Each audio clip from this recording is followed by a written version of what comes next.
Yo, what's up, guys? How's it going? Hope you're having a very good evening, a very good start to your week, and it's about to get a little bit better because for once we have some Overwatch news. And when we have Overwatch news, it means the brain's trust of hot takes must assemble to give their hot takes once more.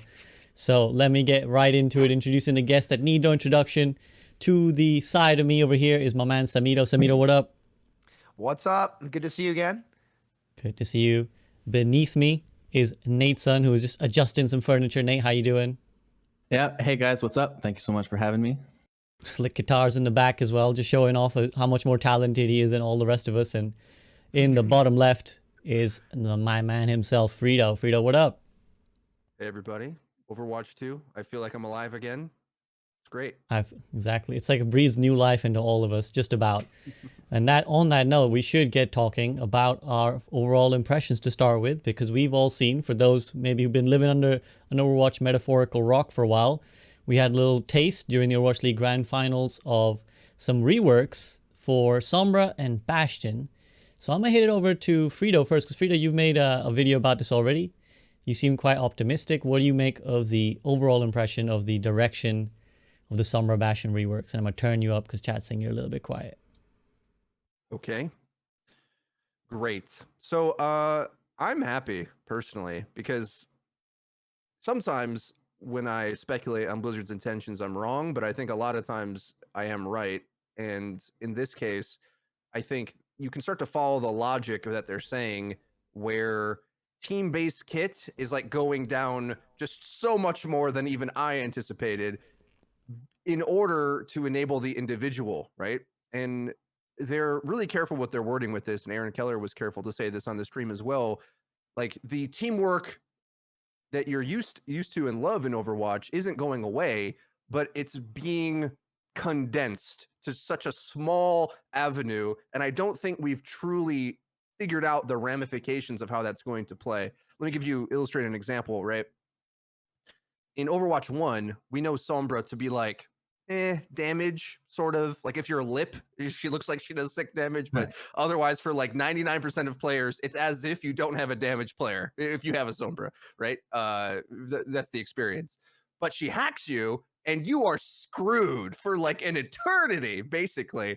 And so it's such a lopsided power spike that like tanks feel helpless against it. But at the same time, if she wasn't that strong, the things that are tanky would overwhelm it. So in Overwatch 1, I think we're really used to like, well, Rally's super OP and these combos of things are outrageously strong. So these other sub kits, let's say like Disable from Sombra, has to be this level to have a chance of competing, right? Whereas in the Overwatch 1 philosophy, they take Sombra's kit, and I'm kind of jumping around topics here. You know how I do. So, it's the Freedo way. And yeah, it just wouldn't be a podcast with me if that wasn't happening. But and they take that disable to just a 1 second window, okay, super tiny. But you already saw the pros immediately, and I said this in my video, of course. But it's very intuitive for them to go hack shatter, right, every single time, or EMP nade is another good one. And you still have that cool moment of that 1 second window to make that play, but it isn't like you on the receiving end, and I know you noted this in your video as well, SV, but Space got hacked. So like a very typical hack scenario, right? As a tank in Overwatch 1, like they have a Sombra, my positioning better be flawless at all times, otherwise I'm screwed and dead, but right. You have to have contingency plans. Now in the Overwatch 2 version of hack, you have this, I feel like you have a really big window of defense against it because you already have all this extra health. Yes, you do have the damage amp that I know Samito's concerned about, but it lasts such a small duration that if they don't burst you in that time, it's like, oh, I got my shield back and I'm fine. It's like, so the other 8 seconds or whatever of wall hacks feels kind of irrelevant to me when you got to spike the teamwork aspect of it. Okay, so that's like a bunch of details. Let me try to synthesize that in a sentence and give someone else a chance to talk. But the way I'm thinking we can project that balance philosophy to Overwatch 2 is that we can expect those teamwork aspects of kit to be condensed into small windows and the individual impact of kit to be like at a proportion we're just not used to. Like the amount of age, and I don't really fully get it yet. And I think we'll get into some of the other roles and stuff, but so much more is on you. And it's less about the RPG balancing, as I like to call it. And I think it wasn't until I saw that it really dawned on me how big of a gap we're talking about, of like 6 seconds of downtime being hacked as a tank, hopeless, no chance, versus I don't even know if it's that great on tanks unless they're already out of position. Really, you want to like isolate something that's tankier, I think, would be my guess, that you can like duel, because tanks getting their abilities back in a second, that's most of them are going to have a defense against being focused unless they're radically out of position. Okay, I've tossed a lot of stuff up the flagpole. Yeah, no, we perfect. can salute it. Go ahead. Perfect start. No, so a lot of detail in the Sombra there. What I'm actually gonna do is gonna first send it down to my man Nate, because what I want Samito chomping at the bit. I know Samito's got so much to vibe back, so I'm gonna wind him up and let him go in a second. But until then, I want Nate, your overall impression. Freedo, overall quite optimistic. We spoke at length about the Sombra effect, and we'll go into full detail on the Sombra. But just watching, how did you feel about what was shown to you? Well, as someone who really only plays at a public lobby level, I'm not like a super competitive pro player type. But someone who just like queues for public matches in the comp game mode, I was very happy with what I was seeing. I know for a lot of people, there's still a debate of like, oh, is 5v5 going to be, exactly what we want in the game? Because we like 6v6, we like this, we like that, whatever. I personally, and all the guys in this call, guys that play with me, chat, all the guys here know how I play the game, and it's I want to play for myself and just go like fight things always and flank all the time. And that looks like it's going to favor my sort of play style in Overwatch 2. So on that, my subjective take is I really liked what I was seeing. It looked like a ton of mini death matches happening constantly. I will say, I was rewatching the game like an hour ago that they played, and I was shocked at how fast the team fights were ending. So when an actual team fight would begin, the exact start to the exact stop was quick. And that felt so off to me, compared to now. It feels like the team fights actually last a decent amount of time. But yeah, that's just, I guess, what happens when there's one less player. Other overall impressions, I love how much less there's being thrown around the map, where now there's just so much random ability spam. There's so much like to keep track of. So many more things that can kill you. Now there's obviously less of that with one less player, and I like that aspect of it.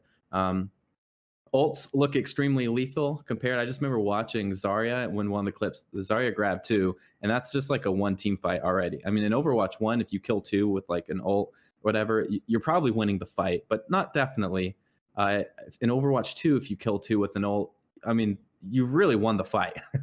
And I love that simply because when we go into ranked, and if I can make a play, which I know on myself I can make a play, there's more of a chance we're going to win from that fight. Where right now in Overwatch 1, I feel like if I make a play, there's still a big chance we're not going to take that point. And that just gets back to the whole, matchmaker and randoms in my games.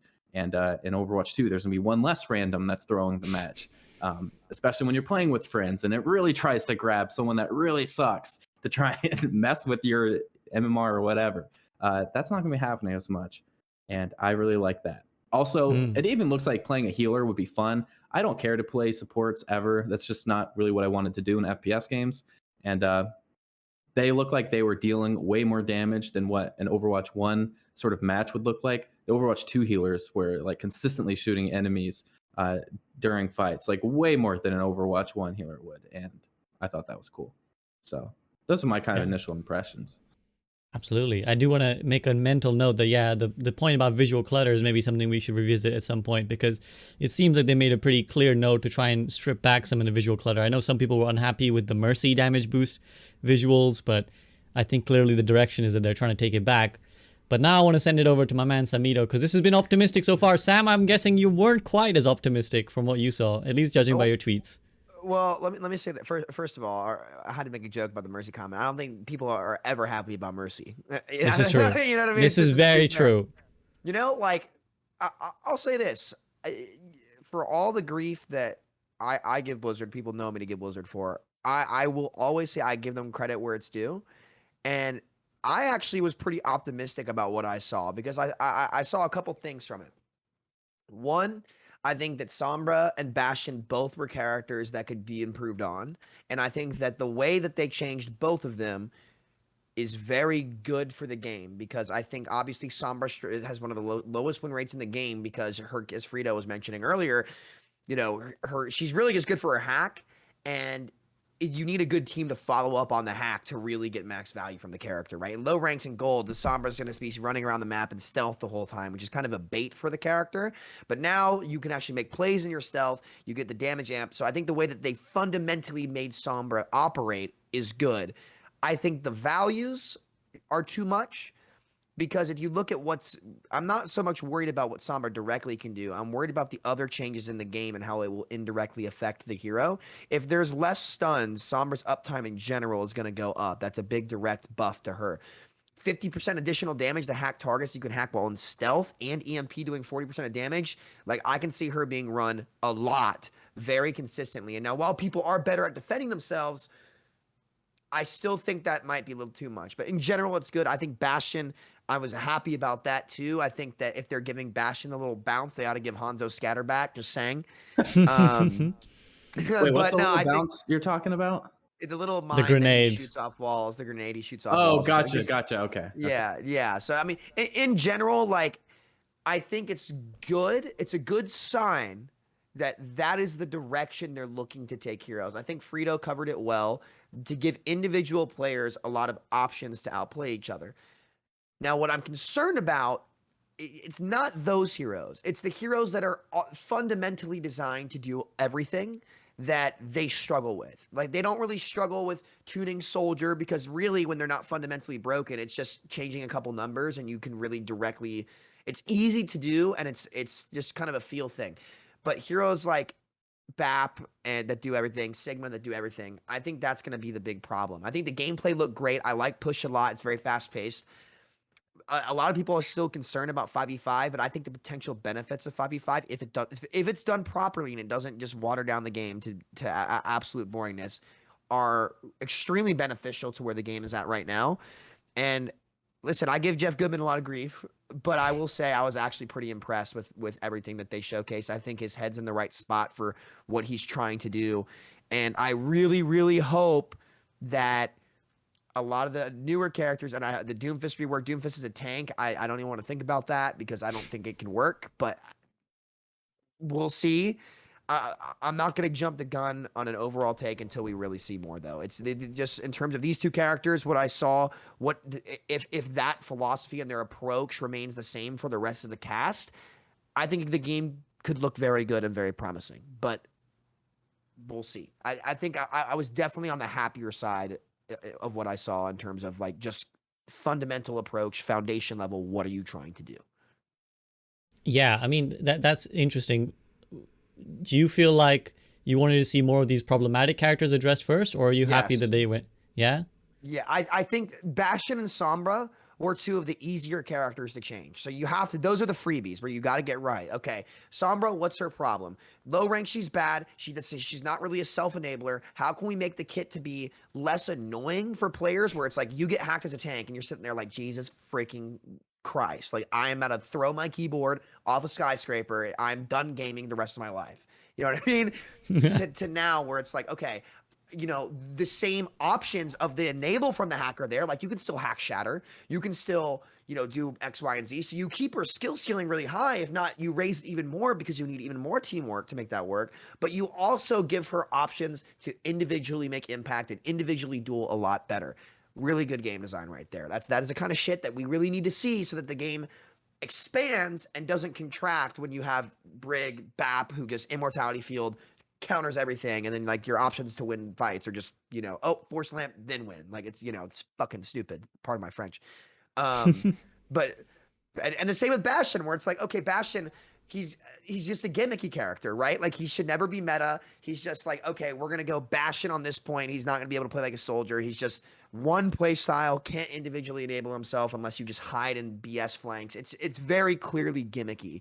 And the way they changed him, he can now consistently duel in more general situations. So he has his own unique play style, but he also now can fit into more team compositions. That's good. That's diversity. That's the kind of thing that we expect from the hero balancers and designers over at Blizzard, and they should be happy with where those characters are at. Now, I think his ult might do a little too much damage. The artillery, we'll see. But again, that's fine tuning. That comes with play testing and effort. That is very implementable, if that's a word. I don't know if that's a word. You can implement that easily. It's the fundamentally broken heroes that do everything that will simply outclass a lot of those characters that add depth that I'm concerned about. But these, I think they look great. Mm-hmm. And Freedo, Nate, either of you guys, do you want to chime in? Do you concur with that sentiment? As particularly, we kind of talked a fair amount of Sombra, but Bastion as well, Samito's pretty happy with. I think the new Yeah. Bastion is going to be trash at higher tiers anyway. I think it's going to be really easy to counter, and there's like not going to be any upside. I think we should transition at some point to it's been said in passing a bit by some of us, but like the watered down comment, right? And how concerned we are about that. Let's table that for a moment. But as far as Bastion, I think like when you have one tank and the hitbox is that big, I think it's going to have like the Torbjorn effect that until he has some sort of special utility of any kind, like I think just like mowing you down while moving, it just feels like a low rank thing. And then from watching, we've only seen a one show match, obviously, but like Elitist. like GM level on a player should just never allow that one Bastion to like ever get any value, basically. And that might be a reality that we're fine with, and maybe kind of goes to the watered down comment as well. But I'll let Nate expand on his thoughts. Well, the only thing I was gonna say about Bastion is I think he actually looks really fun, but I definitely would not play that in a higher competitive, geared lobby. Just and for the same reason as as Freedo said. I mean, Anna alone will be able to just wipe him. Okay, question. Do you guys know how long in his ultimate? I know Sam talked about his artillery ult. How long from when he goes into it and he selects a spot like a rocket is going to shoot down? Like how long until it actually like hits there? Till it lands. 2 seconds. I counted it. It was 2 seconds. About 2 seconds, yeah. Okay, 2 seconds. Yeah, so I don't know if that ultimate is extremely strong. It seems kind of weak overall. I want to more see like damage numbers on his left click, like normal fire, like when he's not in turret mode, when he's walking around, because I know they made it shoot way slower and it's way more precise, and there's not like a whole bunch of bloom affecting it either. I'd like to see the actual number on that and how it compares, side by side to McCree's Soldier, to all them shooting. What are the damage numbers? Bastion overall, I'm really glad they changed him like that because he's not very playable in Overwatch 1, past the average SR. And I think it's good that they are changing things like that for Overwatch 2, because that's not even something people were really asking for. I don't remember hearing a whole bunch of like, oh, we have to change Bastion. We have to. But I think the lower ranked players definitely care about it, though. The low ranks think he's the best player in the game, so I get it from them, definitely. But like really vocal. Ask Johnny. Like down in silver right now. Like all the vocal streamers and like community members, like no, I don't really hear people talk about it that much. But yeah, the Overwatch forums, I'm sure, are plagued by the. Well, I don't think they need to, like, that's not a change that needs to affect them realistically, right? Like, it's a positive thing for the game that, like, so this goes to my watered down comment, I think, a little bit, and why I ultimately judge this as a big positive. There's a whole early rank or early player meta game that players come into contact with and get dissuaded from learning the game or get harshly punished based on a knowledge check, effectively, which is Bastion riding the cart. How do we beat it? Like all three of us know exactly the formula, right? Boom, boom, boom. What characters, what I should do, how I should interact with this. But if you're like either a lower skilled player or a limited hero pool player that you're still learning the game or you just got into it, it's way too punishing. So it's almost like as punishing as Sombra, is why I like them doing both of these at the same time, but as punishing as Sombra can be at like the pro level, where realistically, like it's the strongest thing you could do pretty much in a few comps, in a few matchups. It's like the most reliable playstyle is Sombra in many metas due to its teamwork power. It's like the same is true for how much firepower, reliable firepower and safety you can get just by putting a Bastion on the cart, kind of vaguely protecting him. And if you don't have the knowledge to like jump over that hurdle, to know how to get the positioning to outplay it, it just like smacks you in the face. And it's like, why do I even want to play this game? And that's just one thing. There's like 1,000 things that are complicated in this game that is like, well, a good example for me is a creator that should be coming back to your Overwatch when the sequel comes out, Eddie. I'm still partners with him. He does other things. We collaborate on other stuff, other projects, but he should be coming back for Overwatch 2. He's like one of the top ranks in Valorant and gold in Overwatch. Okay. So this is a top. He can aim. He understands the And he's tempos of a 40. CS game, and he's like 100 years old. He's super old. But in Overwatch, it's like he just can't grasp the tempo of the APM checks that are always going on. Where's my tank? What's that? Is my healer coming with me? Am I getting healed? What's the threat? Whose ult has the thing? Like, think of the hundreds of things that us, and especially like Sam is really good at this. You watch his stream, right? Like, what else do we have to outplay? What's the best way to outplay it? How do we position in order to get ready for the next fight? Like all these things that you have to do with 6v6, it was always too much, right? So I guess I'll just bury the lead with this take. But in like the first few months of Overwatch, I'm like, man, I wish this was not a 6v6 game because this is way too much complexity. Now they thinned that down with roll queue, but I think this is like the natural progression to make the game discernible. And there's so many like those little sub cul-de-sacs, let's say. That's like countering Bastion is like a new player cul-de-sac that the balanced team can't address because it doesn't really affect people who have committed to the game. So it just sits over there in a corner until it destroys a game for you. It's like, well, that's another set of knowledge I have to learn. Now Bastion operates more or less like Soldier with a couple extra bells and whistles, right? He's like in the team comp. He has heavy fire here, burst that big target. It's not like he sets up. And yeah, the ultimate's a bit different, but even that plays like Call of Duty. You'll be used to that. It's like, oh, it's coming from the sky. I got to run in the cover. It's all very intuitive, and I think that Call of Duty term is pretty important because that is what Space said. And you might imagine a lot of dedicated Overwatch players to like run in fear from that idea. But I think moving the game in that direction and watering it down, like people don't realize when they say they're watering it down, it's a bad thing. Just how many of those little like trap doors or hurdles. I've used a lot of analogies. I should probably pick one, but or like those cul-de-sacs or those like how to counter Pharah or how to deal with your main tank feeding or all these like millions of things that people struggle with that a YouTube channel maybe might specialize in teaching you how to overcome. Like there shouldn't be so many of those things. There's just be like, this is the game. Get good at these few things and you're good at Overwatch. But that's not how Overwatch works, right? That's why we always complain about the ranked experience because all these like minutia happens to you. And it's too much to learn. I still think Overwatch 2 will be a complicated game. It's just like the ratio is like in that Sombra example, right? It's like you have 1 second to make a teamwork play, high potential, hack a tank, ult, whatever. Great. That'll still exist. But it's not like the entire character like it was in Overwatch 1 is my point. And I think we'll experience more things that are like that. And that's a good thing for the game that you don't have to jump over all these hurdles just to like get to the basics of gameplay. To my Ed example, it's like he often tells me it's just like he can't track what's going on. Like he doesn't know how to space in the team fight. Another thing that I like watching Samito for, but why you can see players like that play a lot of different characters to a high level, even if they're not specialists in them, is just your timing of your spacing. It's like, they're retreating, I push. They're pushing, I pull. I dodge this ult. Like all those rotations that we might take for granted. It's like, there's just so much Overwatch depth that is just too much, I think.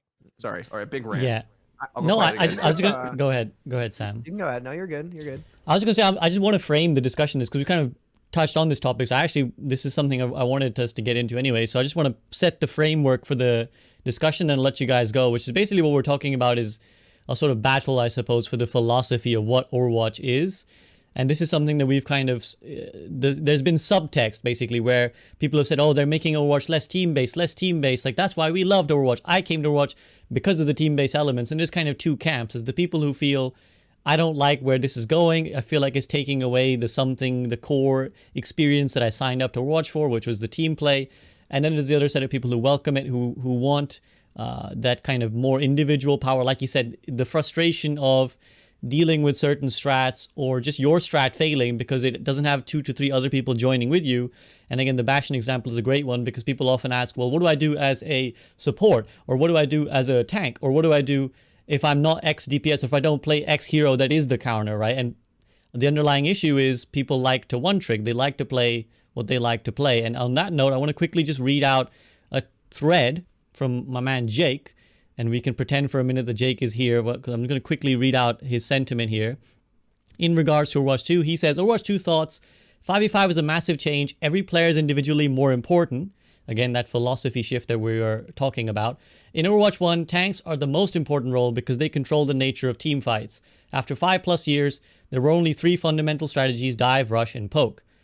We'll just skip forward a little bit. He says, my idea and hope is that competitive Overwatch 2 can reduce the importance of hero picks, as Space put it, by making tanks more like tanky DPS. As much as I love engineering a perfect strategy in Overwatch 1, I think the game in that state cannot grow long term. The game becomes a test who has the best understanding of comps, matchups, map features, etc. While this is rewards endless dedication to understanding the game, it is too brutal a punishment for new players, especially those skilled at other FPS who expect to do well. So you guys can go check out that full tweet on Jake's Twitter, but I just wanted to bring up those few points because Freedo, you alluded to quite a few of them. The idea of not having the right set, not having the right knowledge, the chess maneuver of, okay, if they do this and I do that. Or again, the example of a player like Ed, who's very talented FPS games, but just cannot manage an Overwatch, which is alienating to arguably the player base we're trying to draw in. So at that point, Samito, I'm gonna let you take over now. What do you make of all this? The philosophy change, is it a good thing? It could be a good thing, right? Well, it's a couple things here. For one, I think the biggest hurdle that the Blizzard devs need to overcome, and from what I've seen from Sombra and Bastion, they've done a good job so far, is can they maintain a high skill ceiling whilst making the floor of the game in terms of like much more rewarding as you go up the skill floor, if that makes sense. Like on the topic of Eddie, where there's just too many things going on, right? And especially with a lot of the newer tanks and specifically tanks and supports they put in the game that are either AoE healing or permanent uptime, like the skill ceiling of the game has already been lowered a lot because when you're going up against Lamp, you're going up against Sigma as, for example, a DPS hero, like say you're a soldier player, right? Like you just aren't getting any value from that to begin with. So the game has already been watered down, right? Brig and AoE healing have watered down this game already from what it once originally was way back in the day. So the more I think about that, if those characters and specifically those bullshit abilities and heroes that operate in a fundamentally damaging way to this game's skill to reward curve, if those are addressed and we switch to 5v5, you have a game that's easier for newer players to get into, which is something that we desperately need, right? And if you take these watered down bullshit abilities out of the game that are designed to make the game easier for these players anyway, you won't need them anymore. So you actually get a game that has more depth. And I think as long as they capture that, you can make Overwatch mobile, and maybe on the Switch and consoles it would run better because you're 5v5 instead of 6v6. You'd have better queue times across the board. I think Overwatch mobile is an important thing. I don't know how well it's going to play, but to get that international player base, is mostly mobile gaming is huge in South America, Europe, and huge in Asia. So we can get some growth over there. It'd be great for the company, great for putting more resources into work to Overwatch, which we need. But I think overall the philosophy, I think Jake pretty much hit the nail on the head there. It will be good. I think that, like, for example, the way Sombra still works, if there's like that 1 second of like a hack target, you can still do some crazy combos, still do some crazy stuff. You time it right.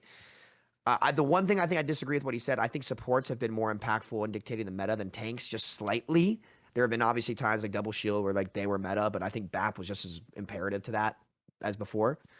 I might have gone way off topic here. I apologize. But no, I think generally it's a good, the deathmatchy philosophy is good as long as you still have synergies. But the number one thing is these stupid abilities that have already watered down this game and taken away the skill sets of, if you do these things right, you will get value. If those are still in the game, I'm really concerned that people are just going to say, what the fish, I'm out of here. Like, you know what I mean? Like there's no, like they do a good job of adding more reward for the lower ranked players.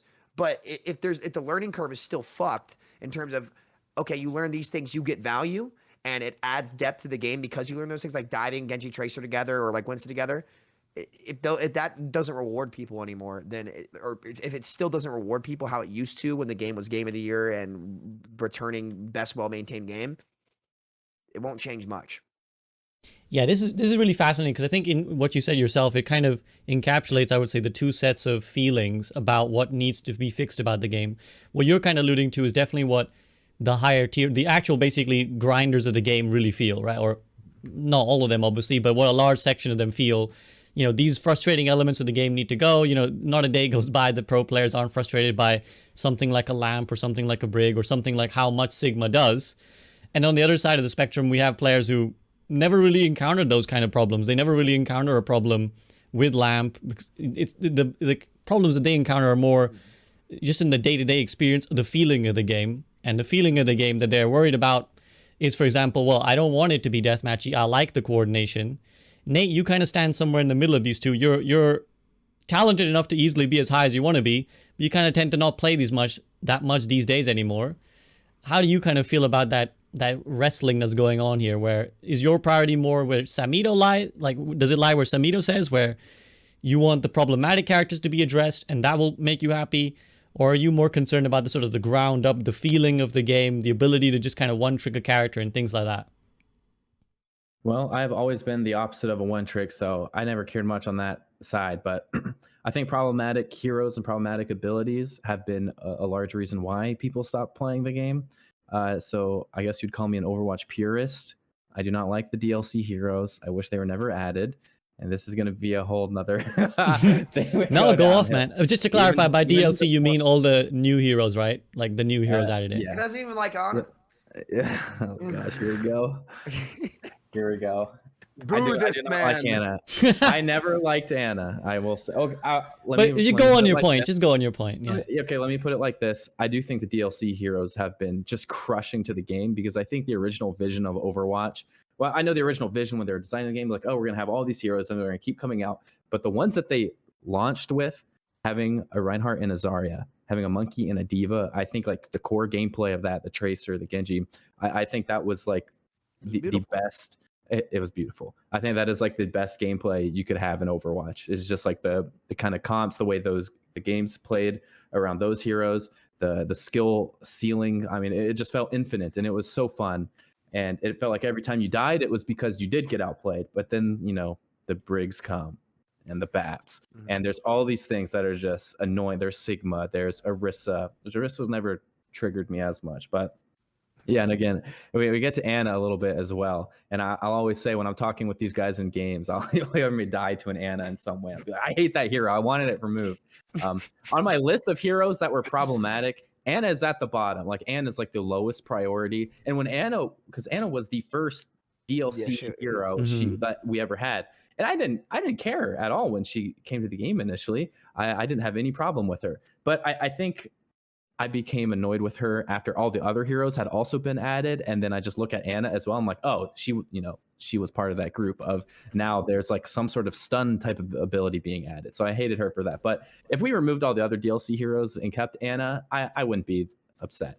But yeah, I think it was the trend of adding the heroes that could negate playmaking, which is just what sends me over the moon in rage. I hated being able to make a play, and it just got negated because Blizzard had a new idea for a hero that had to come to the game, and it's going to let a player that's not quite as skilled, or it's going to have a player, even high skilled ones, put a lot less input into a play, and it negates the play I made. That it's like it gives way more, much higher, yeah, way more. The amount of times, so stupid. I mean, we've all felt this. I mean, especially if you play DPS and you go and you get a big, like for me, what would trigger me is Tracer pulse bombs into BAP lamps. Like I go and stick what should obviously be a 2K, and BAP had lamp, and so I guess that did nothing. And that, like, I could not stand that when they added BAP. And Brig in the same way. Like I'm shooting someone with Tracer, and I'm biased here. I'll completely say I'm biased because I really enjoy playing the characters like Genji and Tracer. And Brig just throws the pack, and now that character is like borderline unkillable to me. Like I just couldn't stand it. I hated the way those heroes played, and yeah, so I'm a purist in the fact I wish they would look at the abilities like that. It sounds like they are. I know they said that Brig's no longer going to have her bash, so she doesn't have that stun anymore. Which do nothing by the more way. than that, yeah. She's still going to be played. Guarantee it, 100%. She's still going to be played. Quote me. Yeah, and it's the stuff like that. So I do wish they look at those abilities across the board to make them less annoying. And the Sombra change sounds like they're already going down that direction, because now you're only hacked for 1 second instead of you're hacked for, as Freedo was saying, like eternity earlier. I like that. That's better. I don't know about that 40% health on the ultimate. That seems really good, but Yeah. Yeah. I can So, get- yeah, I was gonna say just to summarize, is it fair to say then that for you it's more about trying to emphasize a philosophy where individual impact is higher? Because you said you had frustrations with kind of making a play and it being denied. So for you, the greater concern isn't necessarily even 5v5, 6v6, whatever. It's just I want the game to feel, and doesn't matter what the heroes are, as long as this feeling remains that I am impactful and what I do is not just invalidated by something that's easier to do. The last part of that, especially, yes. I don't want to have a play be invalidated because someone had an easier ability from a newer hero. That, better. yeah. Just better. But when you say it like that, SV, I'm starting to think like, man, is my playstyle really that selfish? Because that was the word "I" a lot. It's like I don't want to be this. I don't want to be this. This is I just want to do this. But maybe my playstyle, like when it comes to like in-game stuff, like maybe I am a little selfish with how I want to play. That's why I like playing like Tracer so much, because I feel like I don't have to be looking at the team that often. I'm going off kind of doing my own thing. I'll get my own health kits. I'll do my own thing. Same with Roadhog, kind of. Excuse me, sorry. And the way I kind of play him as well. I'm not usually playing front of the pack, which sometimes you need to. And Freedo would kind of coach me and point out, like Nateson, sometimes you don't go on the far flank. So sometimes that's why we do lose, which is like totally true. And yeah, so sometimes my playstyle does leave the team behind, but I do want to still be impactful, because when I go and do make that plays as a solo queue player, for the most part, when I've been playing Overwatch since competitive came out, I've been mostly a solo queue player, and I will go and try to make the big plays, and I can decently, consistently can, but nowadays it just kind of mattered less and less and less and less, and now we're getting definitely reeled back toward they have way too many things that negate a play. So I need to stop going for, or at least the way I was approaching it, I need to stop and play more right beside my teammates and stack the other DLC abilities on top of each other. And whoever has more CDs of it left, they're going to win. Obviously, none of that's universal, but yeah, that's kind of like my feeling on it. No, that makes sense. And at this point, I want to take it over to Freedo, because Freedo, Sam and Nate, these guys are crackheads. Like they're very good. They're kind of capable of kind of deciding what to do and doing it. Me and you, on the other hand, I think we're more from the school of let's call it the school of hard knocks, where we kind of just play the team element of the game a bit more. We try to rely on the sort of the synergy elements. We're not necessarily that carry type ourselves. How do you feel about that philosophy change, being someone who maybe, because I know, when we were chatting earlier, you kind of said that you're a little bit worried, like, I'm not sure I'm cut out to carry in the Overwatch 2 world. Nate and Sam will be fine, but how do you feel about all this philosophical change?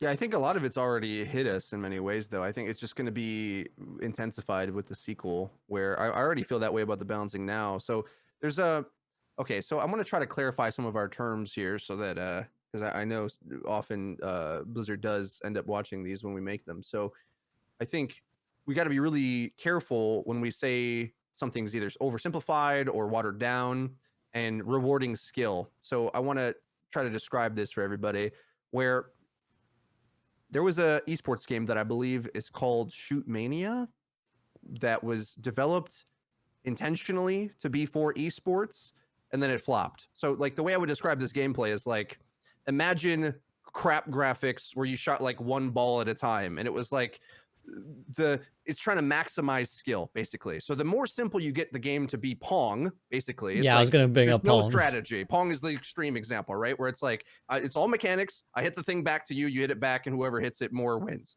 Okay. That removes all the complexity. Now, when we talk about the depth and complexity of the game, what Jake was talking about in his tweet thread is that it used to be in Overwatch 1 quite a bit of, I'm going to combine hero selections that create a team comp that does a thing that wins because I selected it.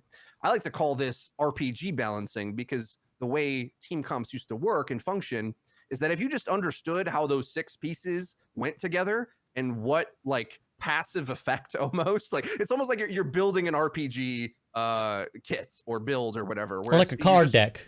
Yeah, or a deck, where like the gameplay isn't so much the execution of the gameplay. If Pong is like, our extreme example, the execution of that doesn't really matter. It's like the piece you select. And that's where I did the best in Overwatch history, where if it's like, oh, just learn a few principles of goats. Okay, yeah, I can do that. I can play all those characters. Not that hard. I'll just regroup my team. Boom, Grandmaster, right?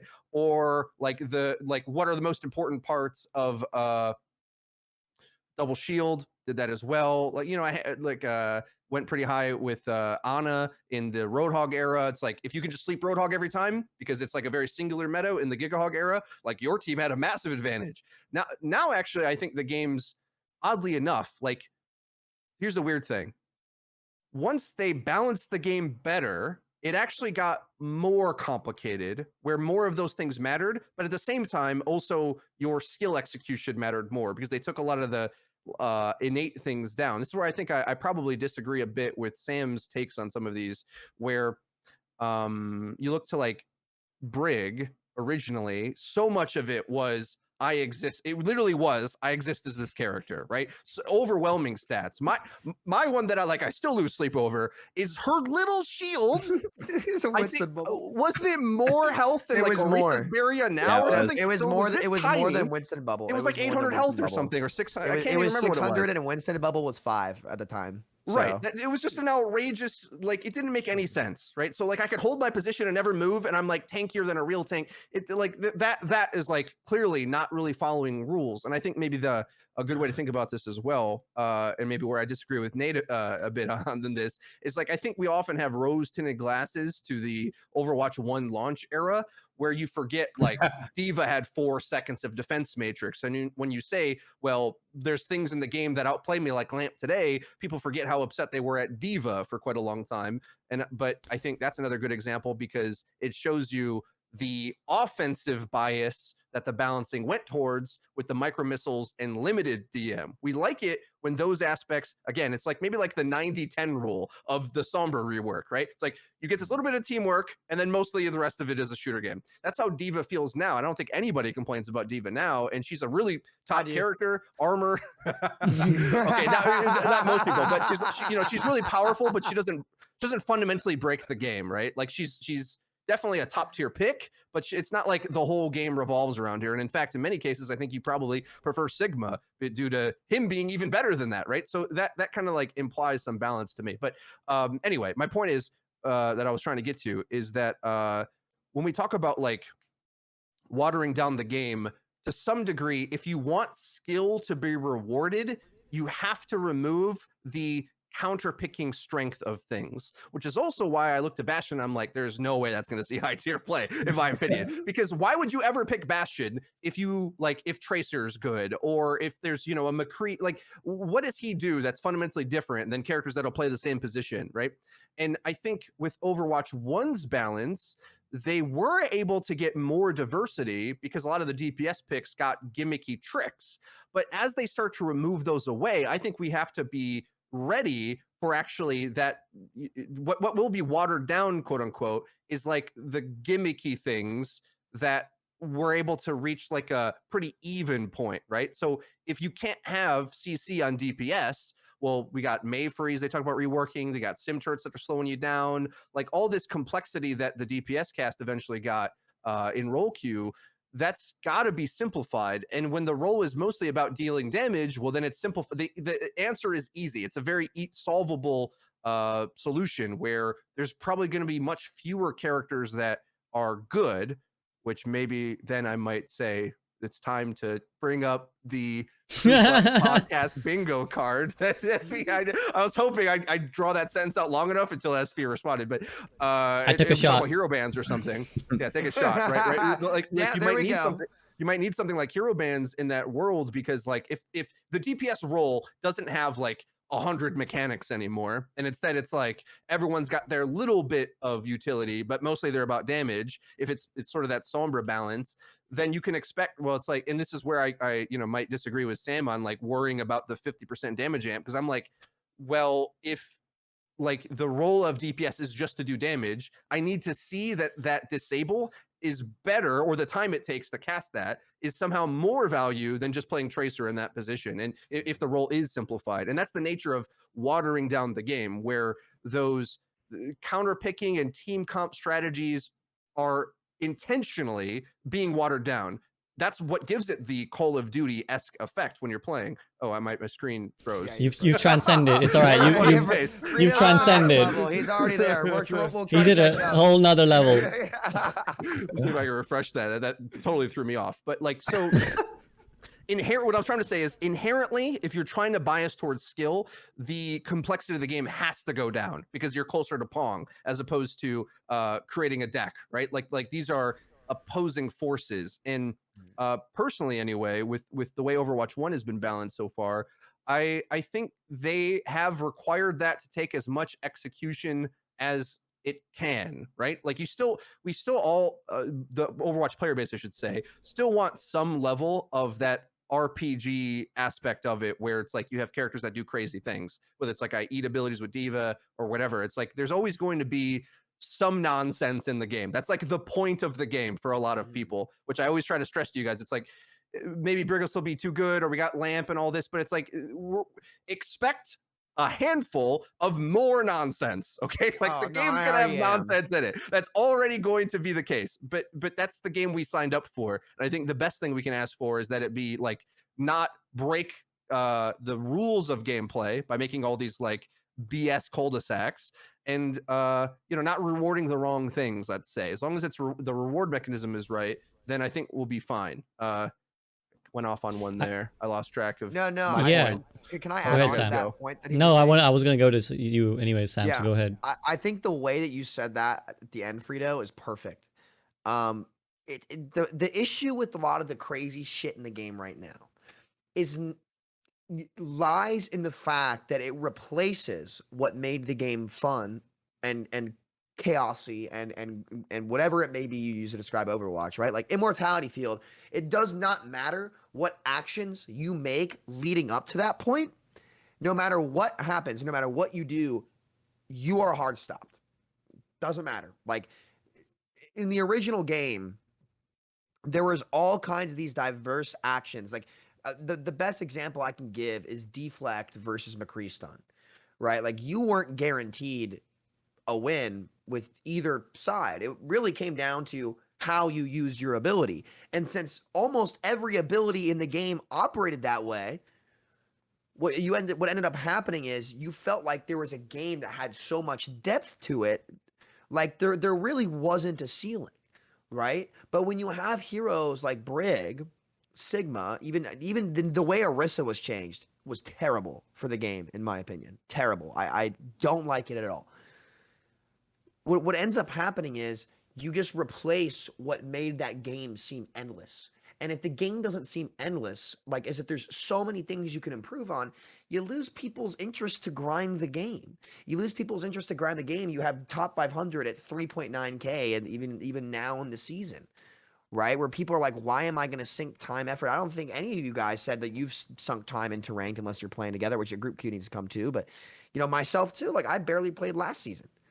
Right? I'm just like, why would I play when BAP is dropping drone on everything I do? And like, it's my favorite characters, like their stats are way down post roll queue due to like just how oppressive a lot of these characters and abilities are. What's up? Oh no, you're good. You're good. Johnny, thoughts on the Bastion rework? Johnny's Bastion broken, but we'll see.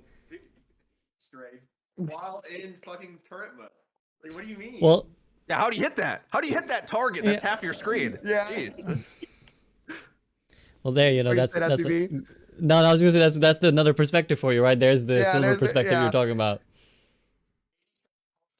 So I wanted to respond to note this. I don't know if I agree that things like drone and Brig are automatically going to be great in Overwatch 2, mainly because we don't know what new heroes are coming, and also I think we really underestimate the impact of having that extra tank in terms of getting that protection cycle to like it's so Lamp when you protect it with 2 tanks, or Brig when you protect her with 2 tanks, like the angles you can take are just nullified basically because there's 2 tanks. Well, there's only 1 tank.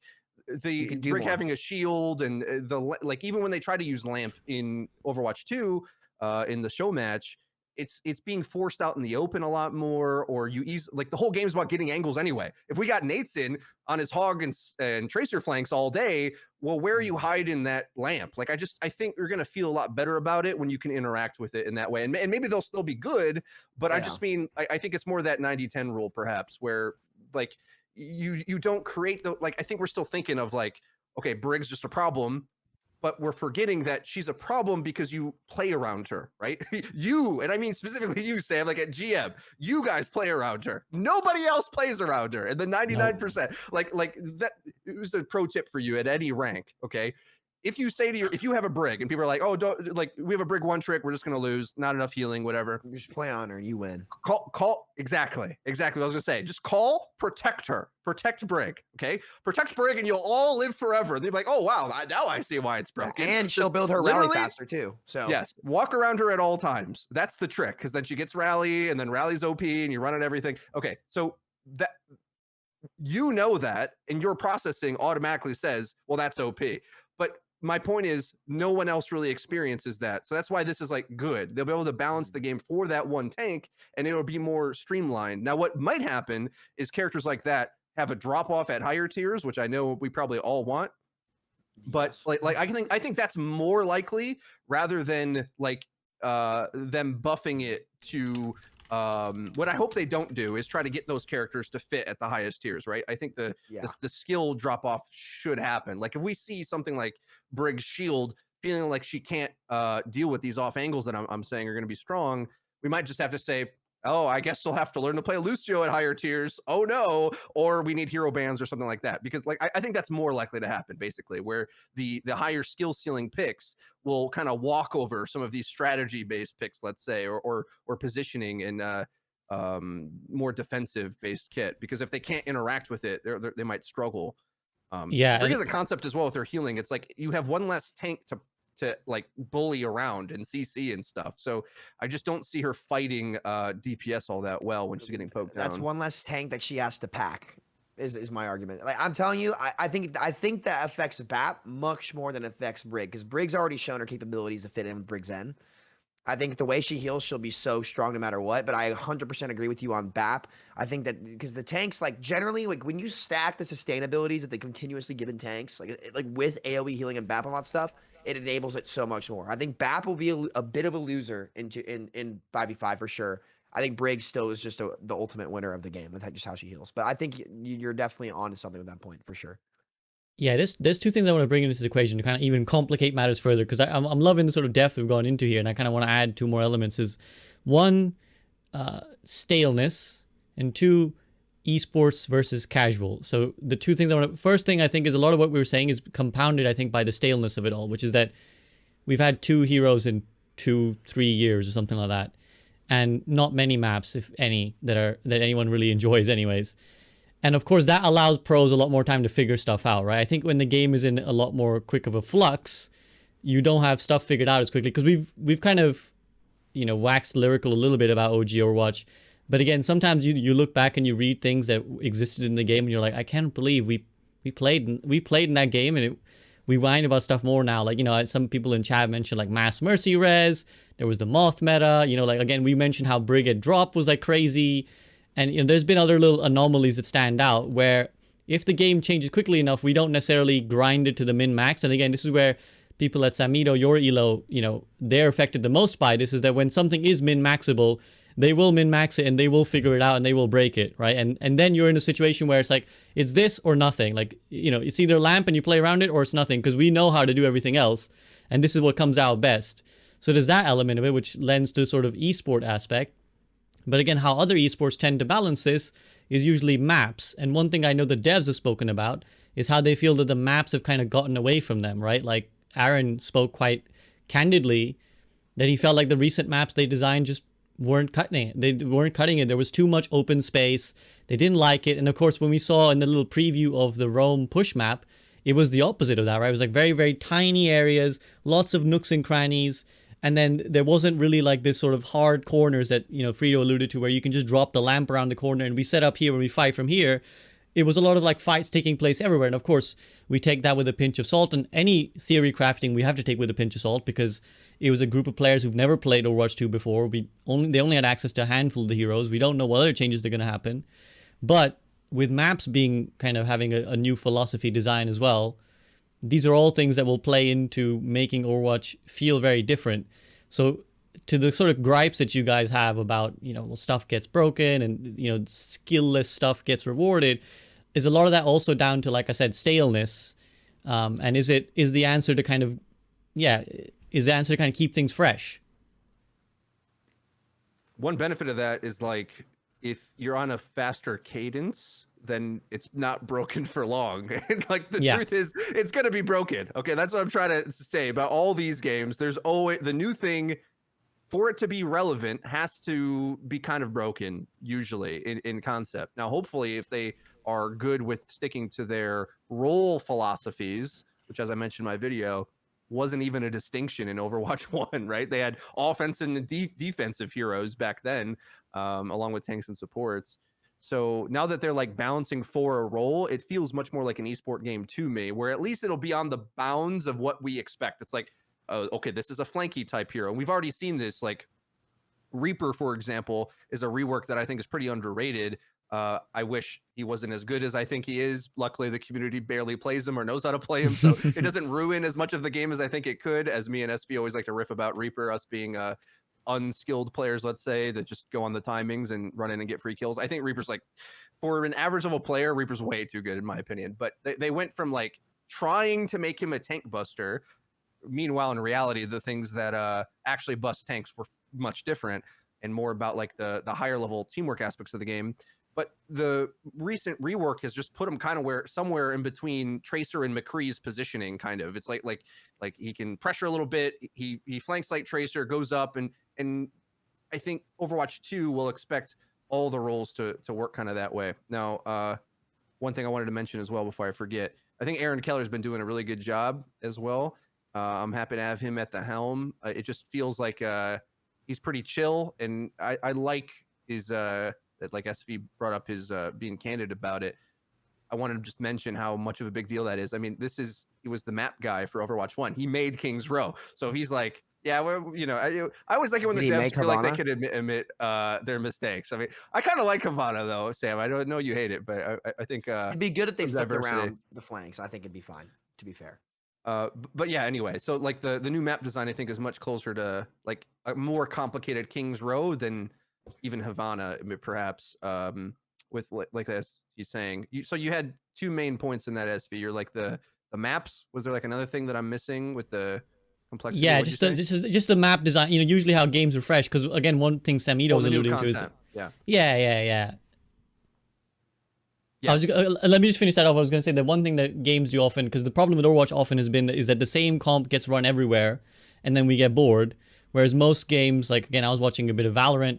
A lot of it comes down to the map, therefore demands a certain hero. And I think that's something that we have actually moved towards a lot more recently. Exactly. And I would anticipate, listen, if Aaron Keller says in an article, we want Overwatch 2 to be more competitive, okay? That means there's got to be like map selection in the game, right? Like how long are we going to go on this Overwatch 1 philosophy of like, well, it was said publicly that this was something that was private in Overwatch 1. I'm not leaking this. Other like former casters and stuff have leaked this, but they wanted all the maps to get shown in the Overwatch League because of the lore, basically. So they're like trying to show off the lore of the game. Like we got to drop some of those non-competitive ideas and move towards like an actual competitive game, which I assume that type of thing probably is on the table as well. Hopefully we'll have stuff to talk about in that realm in the coming months. If the uniqueness of heroes is also a thing they've kind of dropped, which, as I said in my video, like, Sombra, and as I detailed with the Reaper as well, they're just DPS heroes, right? They're just flanky DPS with I wraith away or I hack you for extra damage or whatever, right? It's watered down in that way where they're closer to one hero as opposed to how they used to design heroes, which is to try to like maximize the uniqueness of them, which, as you might imagine, as they add more, needs to get wackier and wackier. And then all of a sudden, like every hero does 10 things, and it's like, hold on a second, like can it just, if they just tried to like, all right, a brawler tank looks like this, so let's make variations of a brawler tank. That's going to have overlap with some of them, which is in Riot often. A lot of characters have overlap, plus or minus a couple things. That was a thing they never did intentionally. Now I think they almost feel like, well, in order to have an esport, we're going to have to do that because the evidence is there. So I expect that to play a big factor as well. Sorry if I steered us in another direction. Go ahead, dude. No, I want that's to talk good. a little bit more on that, what he just said. So you do feel like it's a good thing to have overlap across some of the heroes? Yeah. Because before, so I played zero League of Legends. I know nothing about the game, and I don't know much of like the MOBA world outside of Overwatch. What is like the upside of having, and this is like kind of a question for you, like what is the upside of having that overlap? Because to me, I look at heroes like Ashe. Ashe is actually one of my least favorite of the DLC heroes because I kind of hated the fact that she started to blur the lines between like the McCree and the Widow, and she kind of, it was like this in between one, and I actually hated that. Well, so what's the upside of this? Yeah, I'm glad you brought this up, and I was trying to remember to think back to you and how much you like open queue as well when we talk about like losing the creativity. So I'm glad you brought this up. But from a competitive point of view, if you have a function, so let's give a tag. Okay, so this is something that I wish I did like years ago, but the game was so complicated and crazy, I never really could do this because the rules kept changing all the time. But in a MOBA game, you'll have a tag like jungler. So really easy for you to understand what a jungler is, Nate, because it's your Roadhog. Okay, that's what a jungler does in a MOBA game. I do know what jungler means. Yeah, I do know that one at least. And that largely comes from Pudge, which was from Defense of the Ancients 1, way back in the day, where Pudge like lurks around, throws a hook, pulls him in. I mean, the same thing, same exact gameplay, has been there for 10 years. Okay, so that's a jungler. Now I brought up another one, which is like flanker or brawler, right? Now, if we have those terms and we know what to expect from that playstyle, then what you do, if you build off that playstyle as a goal, so that's kind of what you're saying with Ashe, and there is a downside, right? Where it's like, we want a hit scan character. Okay, well, what don't we have? Well, we don't have a big nuke ability. We don't have like a turret as an ultimate. Okay, so those are the new things, but you are right in saying that it is more watered down. Like this is what I think you'll have to accept as a trade-off with this, where Ashe didn't break the game. In fact, she was kind of trash for like a long time because it's like, well, why play her when you can have Widow or McCree, right? Why have that middle point? So you do run the risk of it being not interesting enough or not crazy enough or not broken enough, but it's also easier to fit in with the balance of it, I think, where luckily, due to Ashe's strengths, like, and we're losing this map in the competitive pool, but good at Hanamura because it's like the ranges are perfect. She coaches the high ground. Even not this previous year, but the year before that in Overwatch League, I remember like Baby Bay was like would pull out the Ashe on Hanamura. So like it becomes more about like, how do I interact with the map in a more specific way, and it's a little more niche. So that's generally the trade-offs, where it's not going to redefine the game and all of a sudden we're playing a new game, but that's also might be less exciting for some people. Another example is like if they made Orisa more like Reinhardt immediately, right? As opposed to, let's develop a bunker tank and she's got this massive mini grav and blah, blah, blah. They've since moved that back, and now it's almost like they tried to redesign her into a main tank type thing. I think that's like indicating from the devs, they kind of just shrugged. They're like, we don't know how to make this interesting or to make it not unhealthy for the game. Whereas if we have like, you just imagine like, so Zarya is kind of brawly like Reinhardt, right? Like, what are the rules? Limited mobility, high close range damage, and can take a lot of damage. Like, that's a brawler, let's say. There's different versions of that. There was a character, Mauga, that I've been waiting for. Maybe he turns that damage sort of similar to Zarya, I guess, but maybe there's like a rage mechanic where he takes a certain damage and he's at a higher, like this is common in games. If you're at a low damage threshold, let's say Mauga at 40% health does double damage. Okay, so there's these moments where if he's maintaining his low health, he's crazier, but functionally is Zarya in a lot of other ways. And you might say that character's like, well, this is kind of similar to Zarya. Wants to take damage, deals more damage. Yes, but also we know how to balance that. It's not like, Well, all of a sudden now here's double shield, and we have a lamp that hides and 2 shields and boom, and everything's about poke now. You better play poke heroes or you're screwed.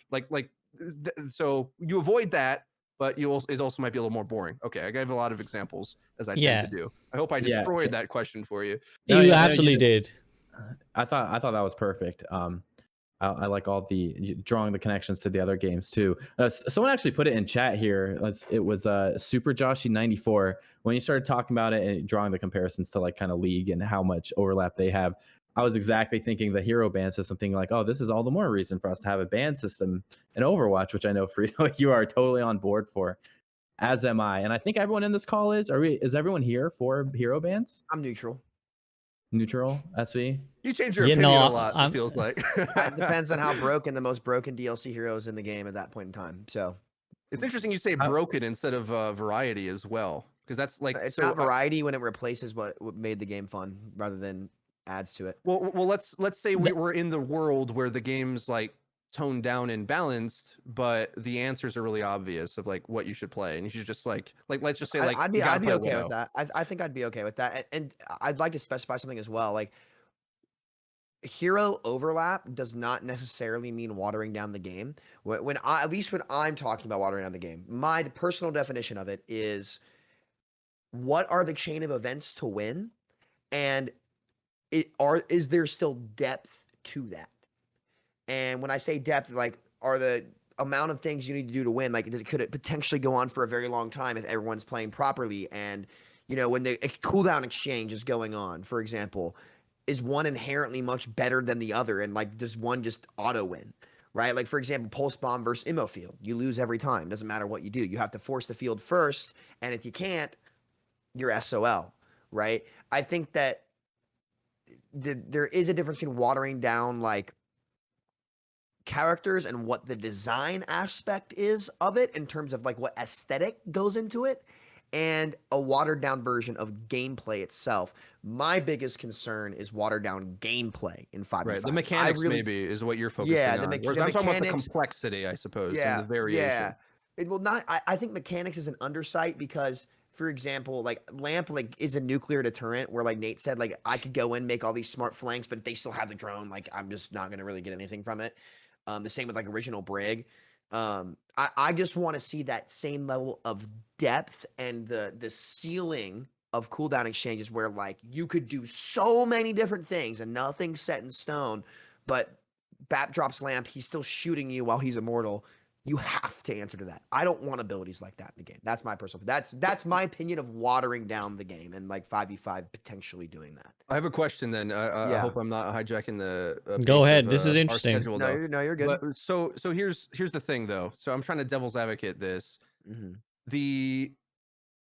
On the other side, like what can supports or the design of supports even do to protect against Pulse Bomb? Because back in the day, in those both of you really hype about Dive Era, and I think Overwatch 2 will the gameplay will feel like that somewhat. But the reason why we got Brig was that Tracer ruled the game, and there just was no answer to it.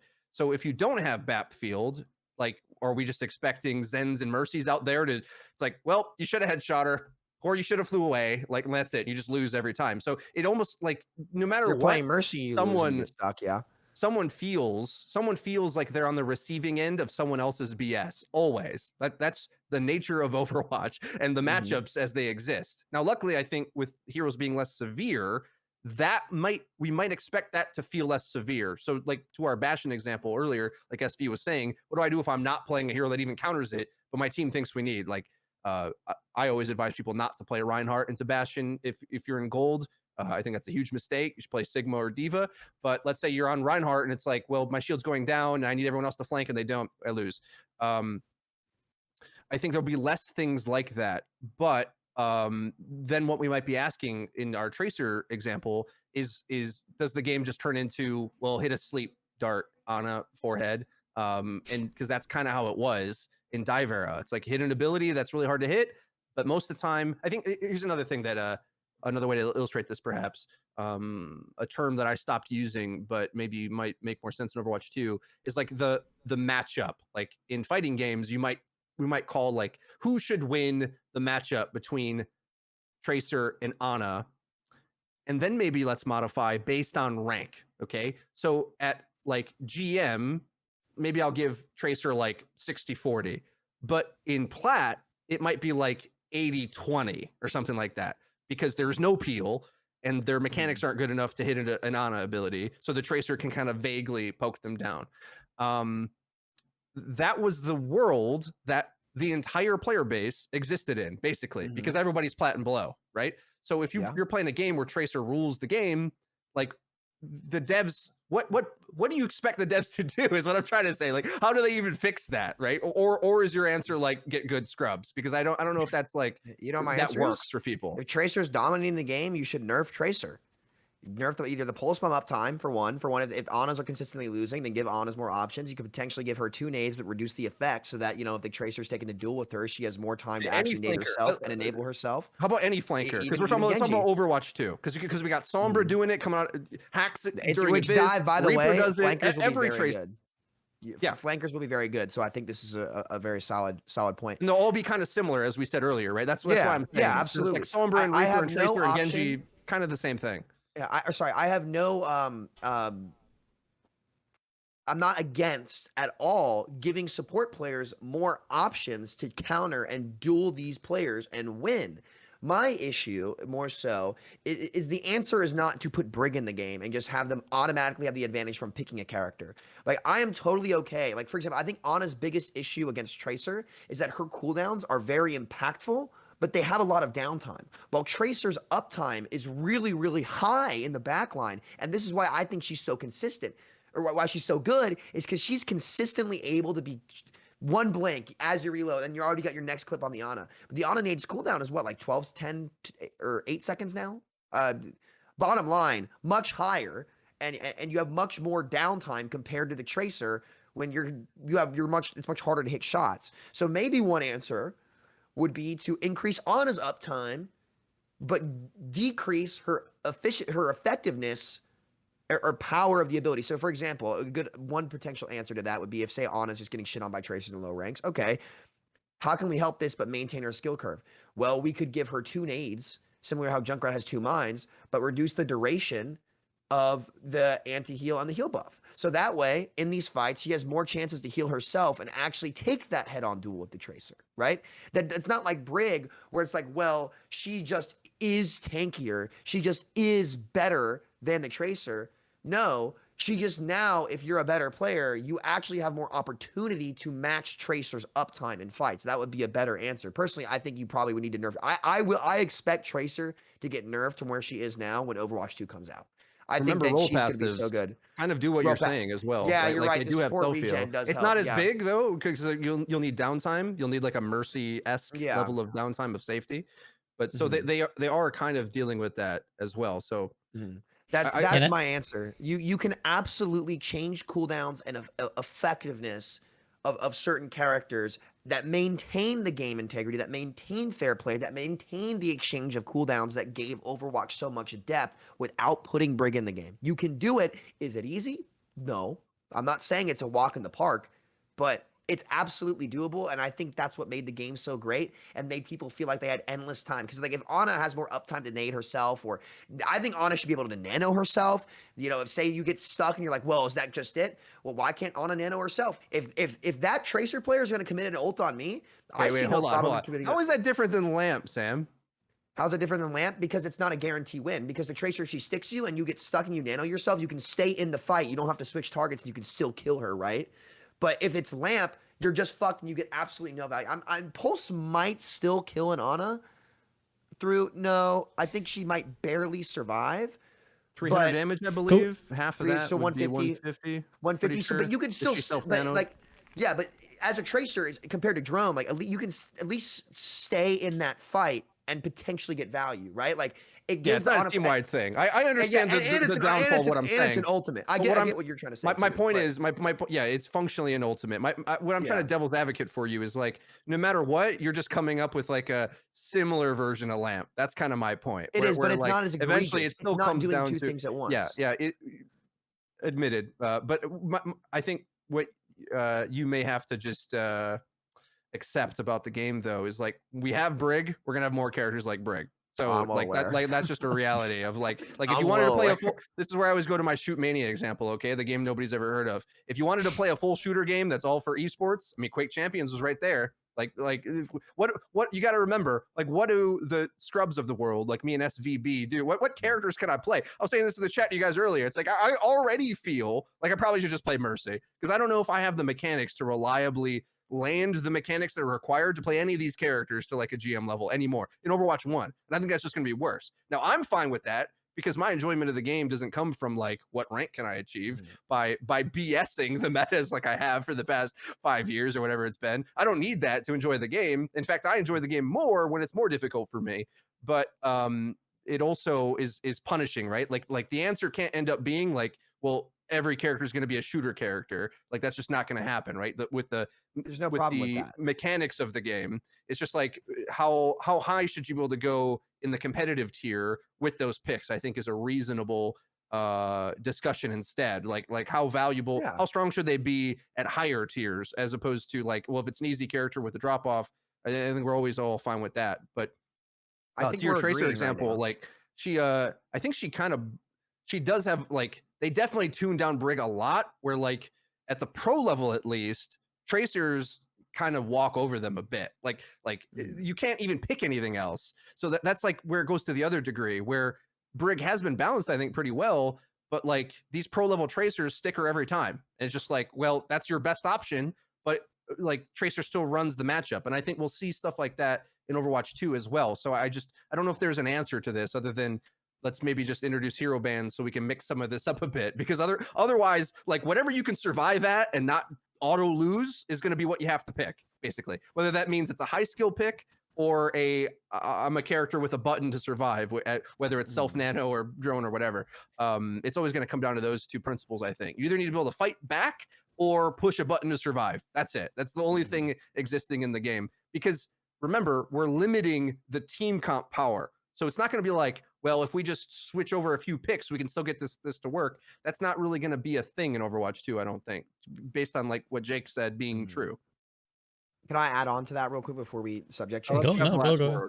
Okay. One thing I'd like to say, like your Brig Tracer example, one thing that we forget about nowadays that's easy to forget about is Brig is actually a big Tracer enabler now as well due to how she heals with Inspire in the pack. So like Brig, now it's kind of weird how that whole dynamic worked, right? You put her in the game to stop dive and now she's the biggest enabler in dive comp, right? And it's like, well, here we are.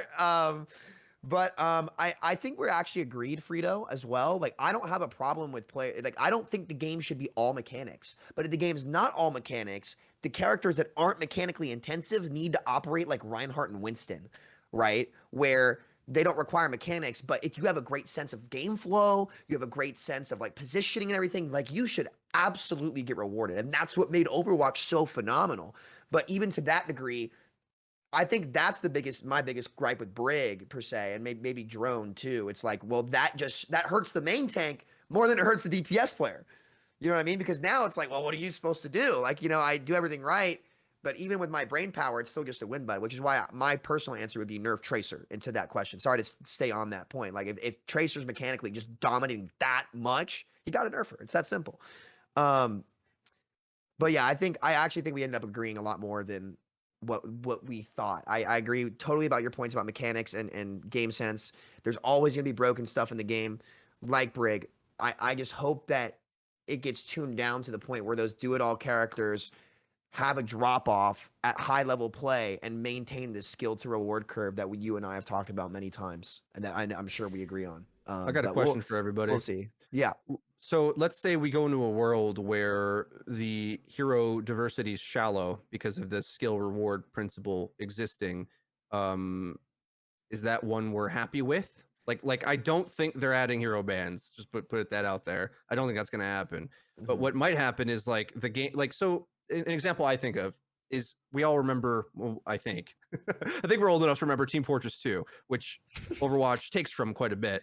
And Team Fortress 2's meta or like the diversity of the cast was pretty simple. It's like there's a guy with a minigun, there's a rocket launcher guy jumping around, there's a scout double jumping, and there's a healer, whatever. It's like a much more simple version of Overwatch, right? In that way. where if we're biasing towards skill and taking away some of that team comp complexity, the game's going to more closely resemble a more simplified game, even if there are more options to pick. This was something I can't remember how I used to say this years ago, but it like can't recall how I said it, but the having a lot of like uncompetitive options also isn't too interesting to me either. So like, because I don't want the game to just be Quaker Shoot Mania as well. Yeah. Like, I think like a lot of fans were happy to see like, oh, Symmetra's good on a couple maps. Like, there's a lot of fans that like that. Now, I kind of hate Symmetra, especially that Sim May comp.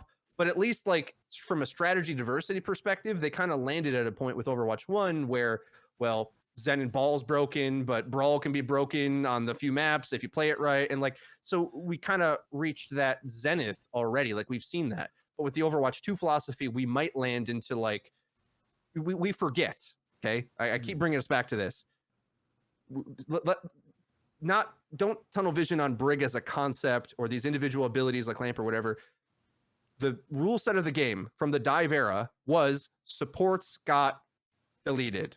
Going to say another word, but supports got deleted. And your role as Zen was to survive as long as you could. Good luck, Zen players. You got to pick Zen, and good luck surviving. So they slowed down the game inherently on purpose to try to give you some abilities, like we're saying, to slow it down. But Overwatch 2 might sort of shrivel down to be similar to that dive era. Who knows what the heroes will be? Like, use your imagination. Yeah. I don't know. Off angle guy 76 or whatever, right? Like, well, whatever that looks like. And that rule set might be much simpler, is what I'm saying. Like, we either need. Will that be okay, or will we then like demand hero bans, or go back to like the full circle? It's like, well, we need another Brig type thing to like, add some complexity to this. We need some strategy complexity, because that's the.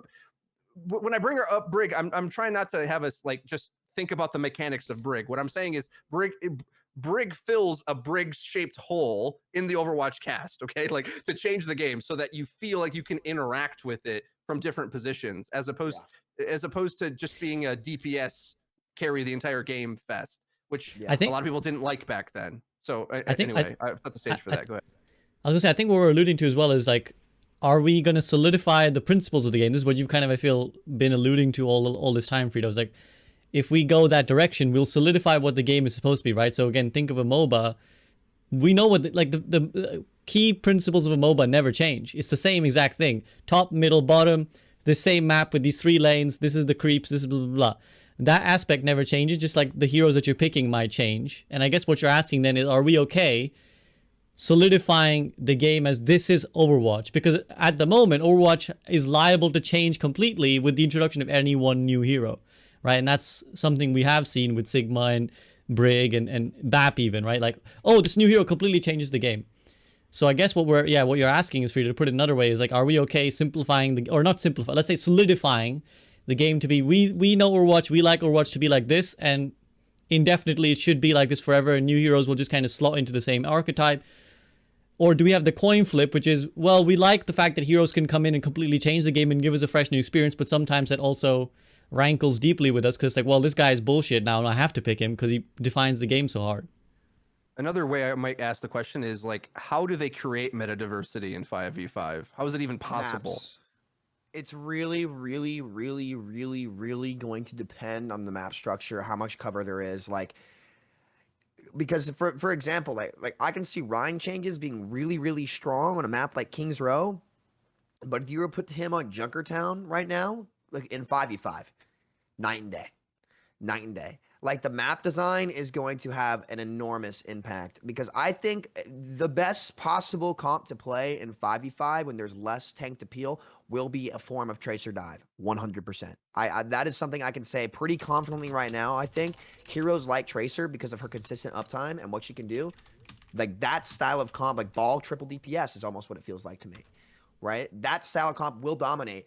Unless you have a map like Kings Row that is so close quarters, Orion Rush comp can run something down, because you have to be close enough to the objective to where they can. Does that make sense? Like on Kings Row, like if you want to be giving value to the fight, especially as a backline, like you need to be close enough to the cart to where they probably can run you down, But on maps like Junkertown, that's not the case.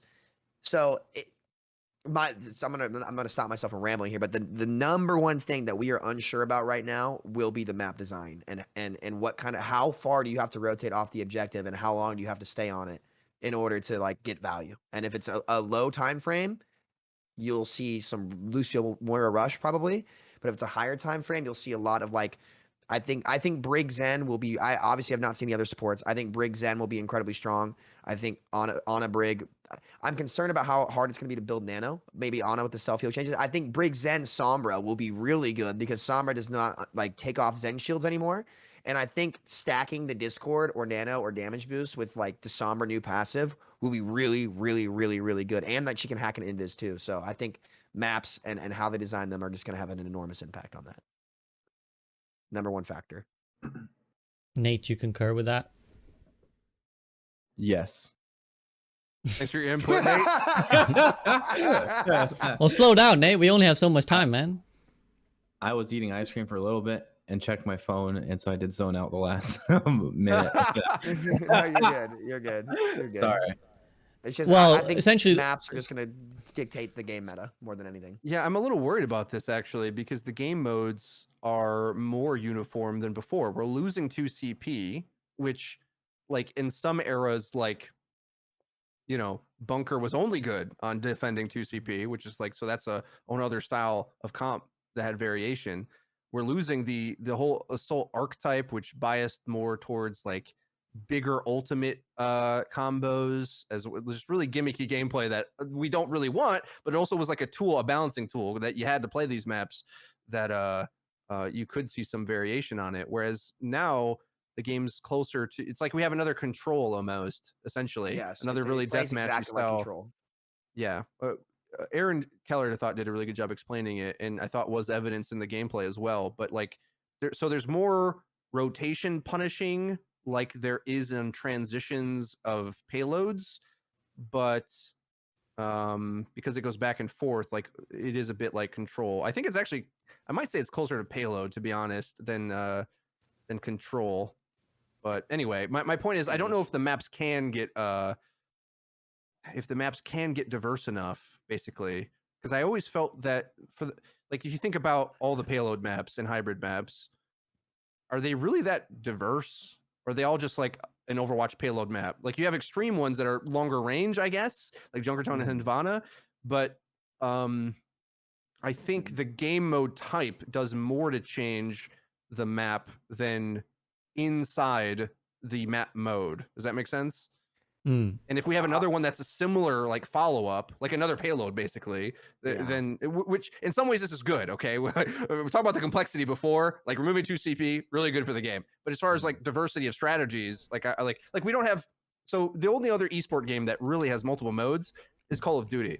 And they'll have the respawn types and search and destroy. We don't really have like a one that mixes up the gameplay in that way, which is, I suppose, my concern. With that being the suggested solution to this. And often the hard niche maps haven't gone down well either. Again, we might fixate on the particulars of it, but something like Havana and Junkertown, which are like, hey, let's make sniper maps. Everyone's like, God, I hate these maps. I don't. But well, I okay. I don't mind Junkertown. My issue with Havana is that even like there's just not many options at all to do anything, and you're just answering to the power double shield the whole time.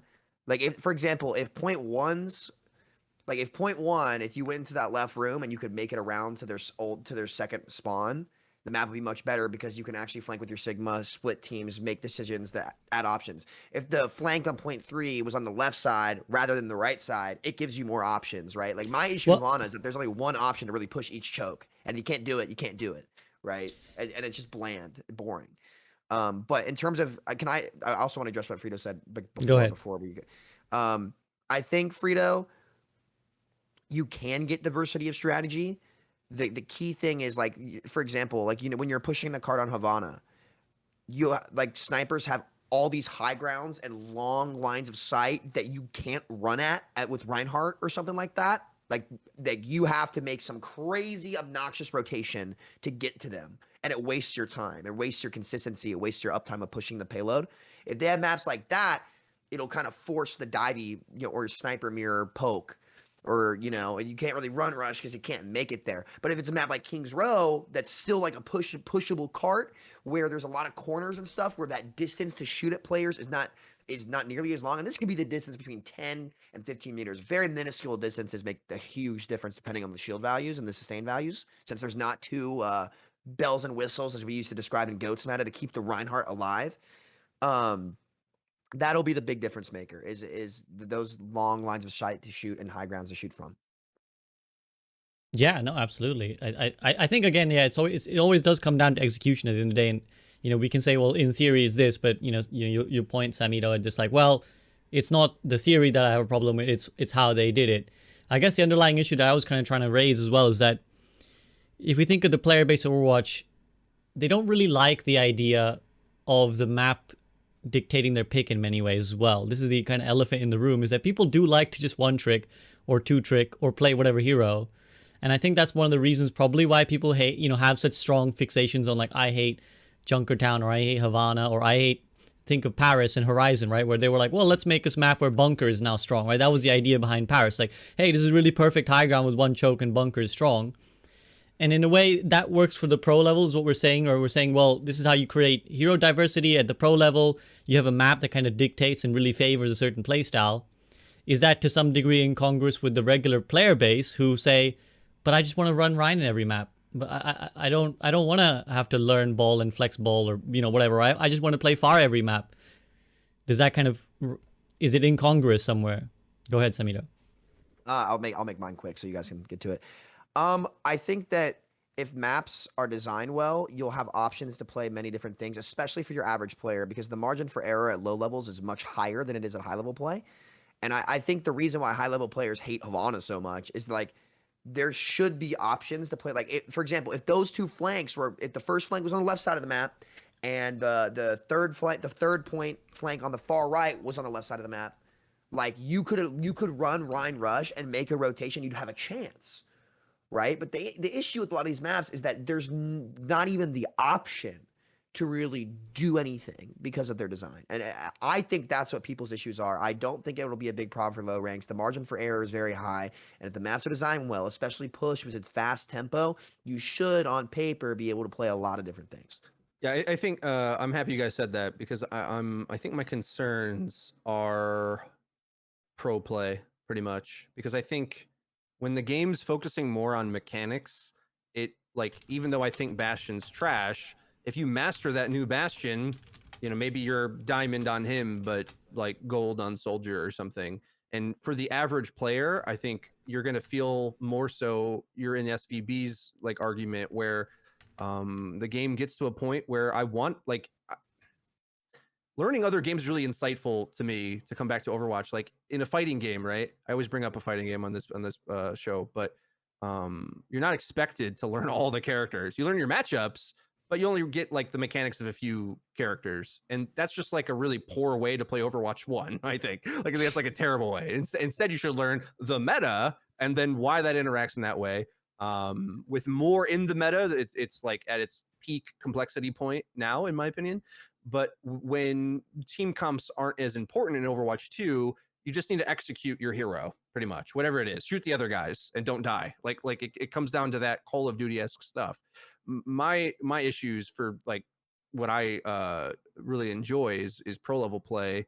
And as much as like we might say that the dive era had the right rewards for like in ranked, like that era, there was like a lot of one trick players in high level in the ladder. Like, you know, I'm pretty sure Sam was a high ranked Hanzo player at the time, right? Like you could specialize in your heroes because it was more deathmatchy. We'll have that again in Overwatch 2. So I think it's fine for ladder, but at the same time, we saw like 2 years of Tracer Genji, and I don't know if I personally am a huge fan of seeing that at the highest tier. I perhaps think my favorite eras were either year 1 of Overwatch League or the recent years, actually, where with the hero shooter era, where like stuff goes hard. Like there's some strategies that really go hard. It's all about aggression, and there's some oppressive team comps, but there's lots of them. I kind of like that version of Overwatch. It's just like, I don't know if the new formulation of the game can produce that effect when you lose the bells and whistles that cause it to happen. like Sombra has to be kind of OP for me to envision that comp to be a thing. Otherwise, she's like budget tracer, and it becomes a much more simplified arithmetic of like, if you need one flanker in that role, let's say it's like a hit scan flanker is an often meta comp. Like and there's 5 options. Well, there might be just one easily best one, which is the case, by the way, often in these MOBA games and Valorant to some degree as well. I haven't watched Valorant in a while, so I could be mistaken on that. But for the most part, it's like in Valorant, there's like one meta controller, right? Who does smokes for the team. And it's pretty tough to try to get the other ones. Like a Valorant example is there's a character called Viper who had very different types of smokes to everybody else. She made walls that were on a resource that you could use over and over again. That's useful on a tight map where there's like a main choke you could wall off, but otherwise it was like basically trash. And it was like 5% pick rate compared to the other ones got all of the pick rate. The more we make a game like that, the more I think whatever these roles are, it's like, let's say there's a map that rewards fighting on the objective. Okay. Well, there's going to be lots of options for brawly characters. Why do we pick other ones? And in Overwatch 1, I know the answer to that. I know why you pick certain comps, because it's like, well, Sim can TP to close the gap here, or May has a wall for this choke. But I think these are those types of kit we're losing in Overwatch 2. Then it comes down to, well, can May shoot a tracer? Not too well in Overwatch 2, right? So it's like pick McCree in that spot or lose. Like, I think like the game comes down to that, which was the case in the dive era, which is kind of why, like, I feel like I prodded you guys in that direction for a while, but maybe this is just a me thing where I'm like, I don't really want to see Genji Tracer at the pro level for like 2 years. Like, I think that would be that's fair. kind of lame. I agree with you. Even if it is like super skilled, like let's say that's even the truth. That's like that's like the Team Fortress 2 version of Overwatch, right? Where there's like a set heroes that are easily the best, who can outskill it. The less you take the smaller and more narrow the team comps are, where it's like clearly one comp is best, the high it increases how much skill in that comp, right? Like GOAT's meta, as much as we dislike it for a lot of reasons, it was a very skill intensive meta where the best teams destroyed you, and there wasn't really an option really until later on near the end to try to figure out how to play something else. But dive meta was very similar to that. And if we're in a game that's like Call of Duty-esque, it's like which hero Call of Duty shooter game runs around the objective and frags the best? Everything else becomes irrelevant pretty quickly. Okay, that's my whole thesis on that. I think you're right, and they I'm telling you right. If they reduce CC, they absolutely need to nerf dive heroes. Yeah, and they're aware of that. They did point out that like Tracer probably Wrecking Ball for sure. They're like Wrecking Ball needs to be reworked. How do we even do this? So you know, a lot of this will still be to come. I think this will be a good. So I think I'm to blame for this always. We got really philosophical this call, but probably I hope the viewers watching the show will feel this is like a good prompt to the next series of announcements that are bound to be around the corner. Like, what are the format changes? What are the new heroes? What are the 10 other reworks we need? Like having all these questions be asked now, we can now more critically look at that upcoming set series of information. Okay. Yeah, absolutely. Because I think that's the thing. At the moment, we're going on a lot of vagues and unknowns, right? We've given some answers, but still a lot of questions remain. And I think what I want to kind of push this towards is addressing maybe some of the fears that people had watching the grand final stream. And mostly, I think what we're kind of dealing with here is a lot of people who are currently playing the game worried about the fact that, well, I played the game now for XX reasons, and it feels like Overwatch 2 is taking away those reasons. So I kind of want to get to the idea of like, well, what do we lose? We've talked a lot about what we might gain. But this idea of tank synergy, I know a lot of people are very upset about. And again, the deathmatchy thing that we've kind of said, wait, that's great. A lot of people are very worried. They were like, well, I'm someone who likes to leverage my game knowledge, right? And Samito, I know earlier you said, well, I want, if heroes don't want to have mechanics, I want them to play like Ryan and Winston. Funnily enough, those heroes are kind of dumpster. Well, you know, Ryan's certainly dumpster, and Winston players certainly not having a lot of fun. And I think that idea of like, is it possible even to have a game where leveraging knowledge is very powerful, but skill mechanical skill kind of triumphs at the end of the day anyway. So how can that mechanically character be good? So, I mean, what do you guys feel about, what would your answers be to the people who say these things like, well, we're losing that tank synergy. I don't want a deathmatch game. I signed up for a team-based game, and I'm a player who likes the leveraging of my knowledge. Because again, most people here have been playing the game for a while, and they don't really care if new players are happy or not. Yeah. I You guys care if I start or you want to Nate's, start? I don't mind. let's Go have ahead, Nate chat, because Yeah, Nate hasn't hasn't spoken in a started yet. while. Nate, you go. Okay. Well, I almost think of it as like a fallacy to think that like you lose teamwork in Overwatch 2 by losing that second tank. Because I saw like even when we started the stream, I saw a couple of people talking in the chat saying like, oh, Overwatch 2 is not going to be for teamwork. This is going to be deathmatch. But as like for work, I work with a pro Call of Duty team. I work with the Florida Mutineers, and I'm kind of around them, and I see the way they I see the way these games play out in a more like deathmatch style game where you can respawn fast, and it's not as like everyone pushes at once like in Overwatch as we know it right now. I don't think we're going to lose team synergy at all. You'll lose the Zarya bubble on the Rhine when Rhine goes in to take damage. You lose that exact synergy piece, yes, that we know, from 100 games played of that. But I think the way that teamwork is going to be in Overwatch 2 is just going to be different. It's not going to be gone. It's just going to be different. The way you talk to your teammates, the way people rotate and fight around a point, or whatever team synergy that you feel like you're missing, going from 1 to Overwatch 2, it's just going to be different. So like that is common. I remember seeing that in the broadcast stream as well, from the finals when they were playing Overwatch 2, like the element of teamwork being gone. And so, yeah, I don't think it'll be gone at all. It's just simply different, and I don't think that's a bad thing. I'm with everyone else where I love the Ryan Zarya sort of synergy and tank synergy. And yeah, tank synergy will be gone because there's only one tank now. But you still will get, I'm sure, a lot of that rush and that feeling of like, okay, you're playing Zarya and you love to bubble the Ryan, or you love to, bubble yourself, whatever. You're still going to have a lot of that gameplay. Instead of bubbling the Ryan, you're going to bubble whatever DPS, whatever healer. I don't think people is losing, nobody's losing teamwork and team synergy is what I'm getting at. I think it's just going to play a little bit differently. You're just working with your team in different ways. Yeah, so I hope no one is going into Overwatch 2 thinking that this is not a teamwork game anymore. This is just straight deathmatch. And we say the word deathmatch a lot. This is, it's not like Call of Duty team deathmatch. This is very much a coordinated deathmatch happening. But I look at it more as like close mini deathmatches that are happening around, and then they can like turn into a whole team fight. That's the way I kind of look at it. That's what I've observed watching the games.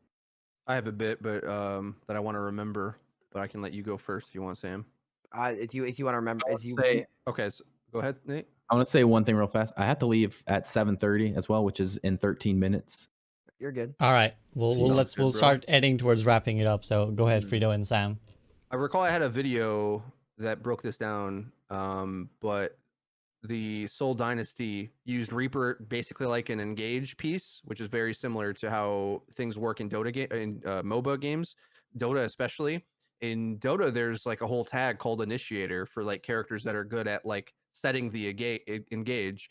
In Overwatch 1, we're used to that being working behind a barrier, but we already have this like MOBA style engage with like a ball comp, for example, which if you're in ranked, 90% of players have no idea how to play, right? Which is to say, I need to use my own cover to set the stage first, then coordinate with the ball, as opposed to I'm behind a character that makes me invulnerable with a shield. Let's walk together. And unfortunately, that's how like that for those players, this is gonna hit them in the face, okay? Because it's like I gotta use cover all the time. You mean I gotta play? So to them, when they say like teamwork, what I think they mean is all the mechanics that make Overwatch really easy to play. I think like it all of a sudden is a shooter now. So learn how to path around the map.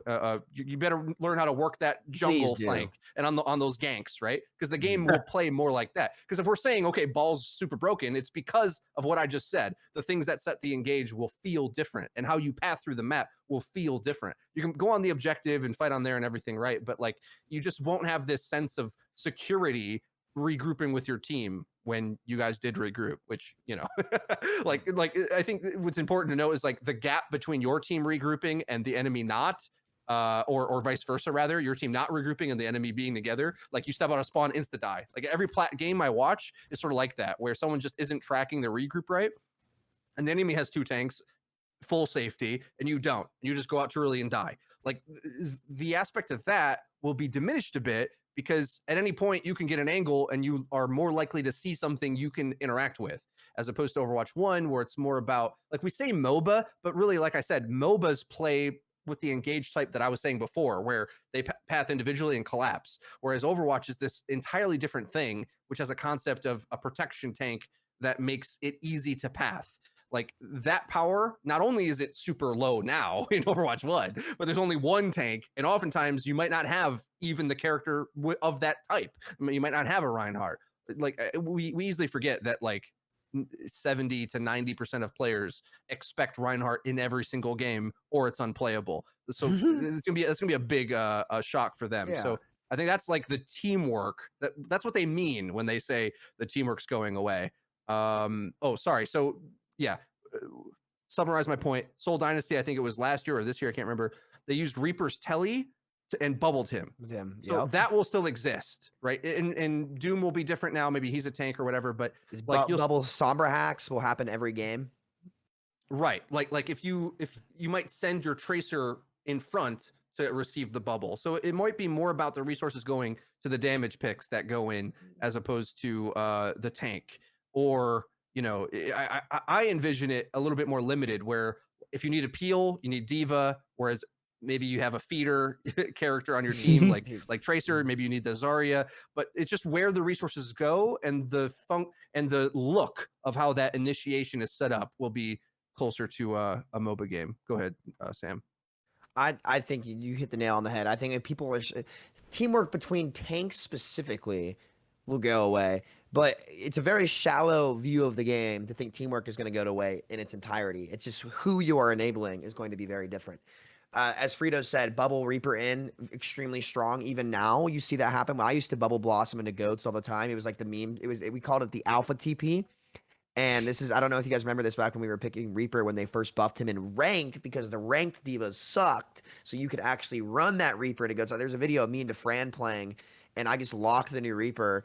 I think he was on Zarya. He just bubbled me in, and I had like 55% of team damage. It was disgusting, right? And it's like combos like that you will see. You will see divas engaging forward with Matrix to start fights. Like a lot of these niche things that you really saw in open queue much more than roll queue. And I think that's why people are kind of forgetting. You used to see these things happen much more.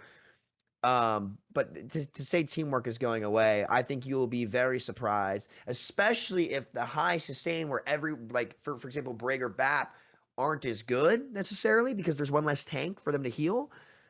And say Ana Mercy comes back or Lucio Moira, like you'll see a lot of different synergies and interactions come out that were very niche in the current game. So to say teamwork's going away, I think is a very uninformed statement.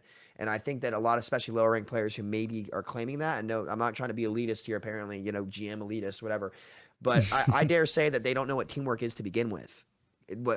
Sorry, let me rephrase. They don't know what the potential of teamwork is in current Overwatch, right? And it's just going to be there. And I think that people will be pleasantly surprised depending on how the tanks are implemented. I'll give you an example where I'll be pleasantly surprised. The enemy team have a double shield comp set up on a really advantageous position, and you're trying to run ball into it. As a ball player, I know how to do it, but it's hard. It's like I can tell you all the flow chart of what we need, but it's like, all right, if my team gets sucked into a hole, maybe they just die for free. And it's so much easier to either mirror that or use a big old shield rectangle man to go in with them. Like those are two options are easier. And now that's gone. Right. And then what I'm saying is those types of things are gone. Like those mismatch. The ease of teamwork is definitely not there. Like it won't be easy to have teamwork, but it'll still be rewarded. It's just like I think the 90-10 rule, I'm going to keep bringing up, but like Sombra, 1 second of hack. There's room for teamwork, but you better execute it, right? Like it's a more high-end thing. And I think that's good because, as you know, we started the show earlier. I'm like, you know, only GMs know how to play around Brig. That's it in Overwatch 1. Whereas I think that might be harsher in Overwatch 2, but in a good way, where you won't be able to. It'll be harder to exploit the benefits of teamwork. the ceiling of teamwork. Like Yeah. goats, the ceiling of goats surprised me like year on year when it was out. It was like I couldn't believe how much better teams could get at goats. I'm like, surely depth someone will was counter insane. this. And it, like yeah, which we say it's the easier comp or something, but the spacing and cycling and the ceiling of that comp, like that kind of proved to everyone what the ceiling of teamwork is in Overwatch. And I think like Overwatch 2 caps that, just makes it a lot harder to do. Like it'll still be required, but shooting the thing will also work, as opposed to our cycle of abilities is oppressive and unbeatable. Like there's a lot of Overwatch 1 stuff where it's like, we cycle these few abilities, you can't beat it. I gave the simple version of like, they have double shield and you don't. It's like that, like that's BS. No one really likes that. So I think that's a good thing overall. Yeah, I mean, we could go super deep into the philosophy of what, draws that mindset, but I'm conscious of Nate's time. I'm going to wrap it up with my own little addition, which is that, again, I agree with Freedo that actually just playing other games or analyzing other games is so insightful when you come back to Overwatch. Because, again, I've just started playing Valorant, and I've been watching some pro Valorant, and then I go in and play, and I'm in dumpster town because, I'm absolutely new. And my team is like expecting me to death ball. And I think that's the same principle in Overwatch, where people expect death ball and they kind of conflate death ball with teamwork. And they'll be pushing point A and I'll be like, well, I'm gonna just pressure point B a little bit, make them think we're going point B, and that will force two people to defend point B. But of course, my team runs it down A, they die, and they're like, why aren't you on A? I was like, well, yeah, but there's two people here fighting me, so by being here, I've taken two people away, right? That's how the game works. But people often conflate death balling with team synergy, whereas again in Overwatch, what I would say is someone being next to you does not necessarily mean they're helping you, and someone being far away might actually help you get the objective that you're trying to break down. So we might need to expand our horizons a little bit on that front. But because I know Nate's got to go, I want to head out to our concluding thoughts. So I'll just ask, as I always do, some sort of open-ended question.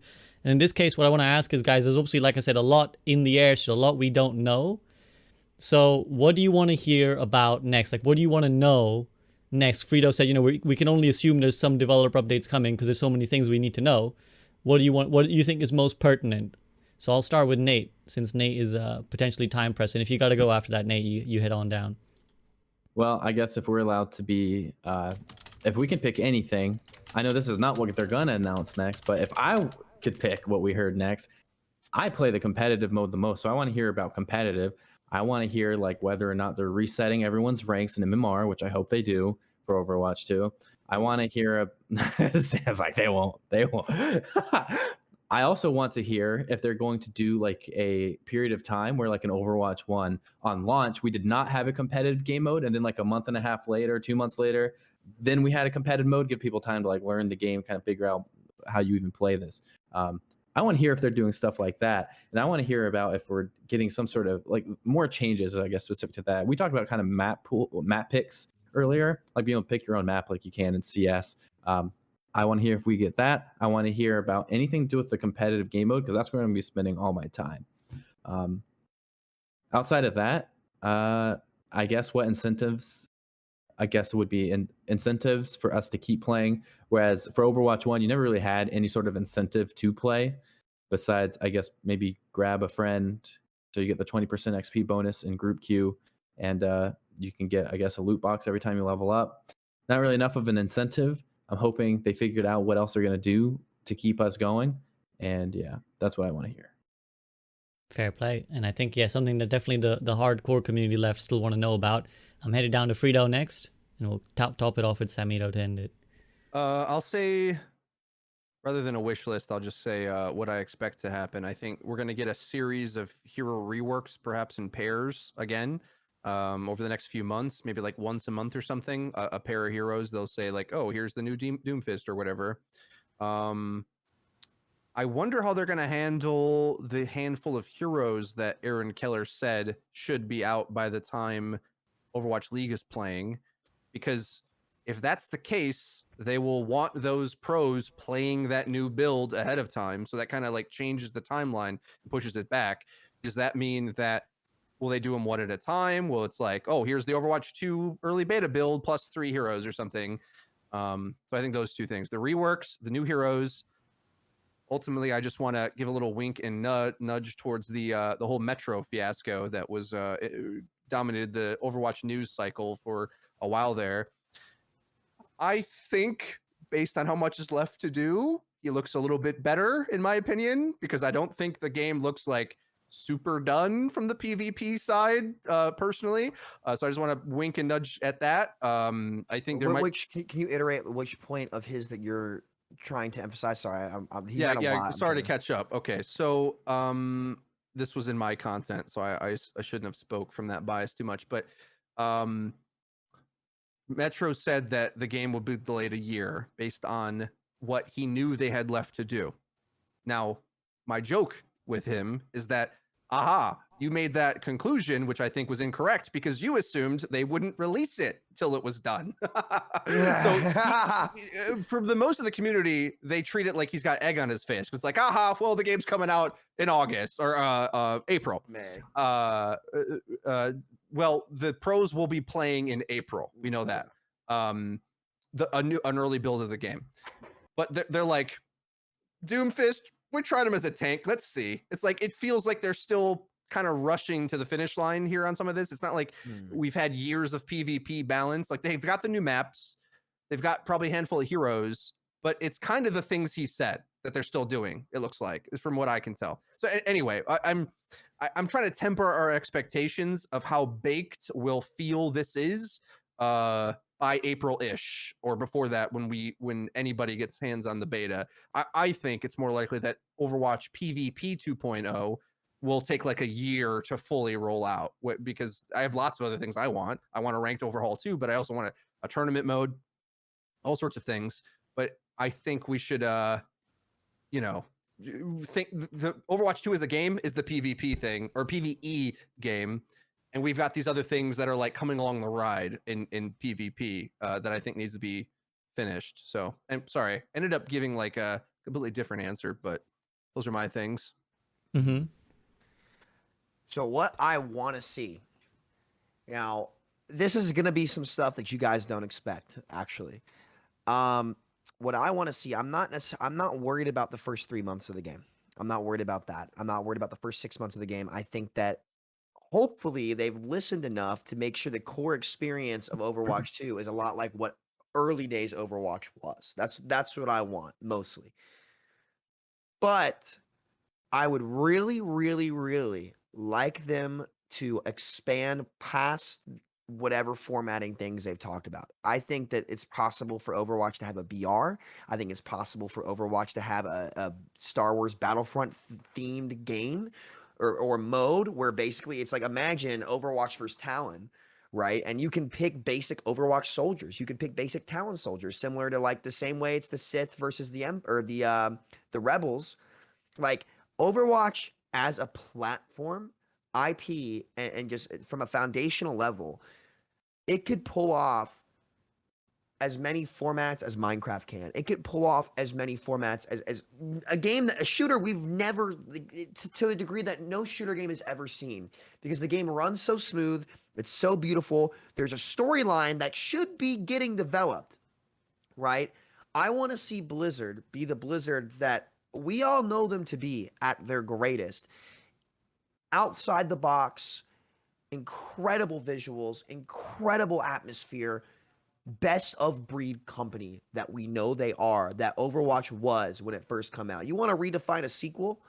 How about you make the game expand in a way that no one ever expected? That's what I want to see from them, really, because I know that I've been able to sit down and play through Overwatch matches, granted get irritated in its darkest hours, right? In the darkest hours, we found a way to just sit here and have fun. I know that much, but what people need to understand is, if we want this game to be my goal as a content creator with the stuff that I've said, obviously we don't really, at least I don't get listened to that much, really ever actually, is, I want this game to be number one. I fell in love with this game. My friends fell in love with this game. I met all of you guys through this game. I wouldn't even be here, right? I've met my best friends. I built my life around this game.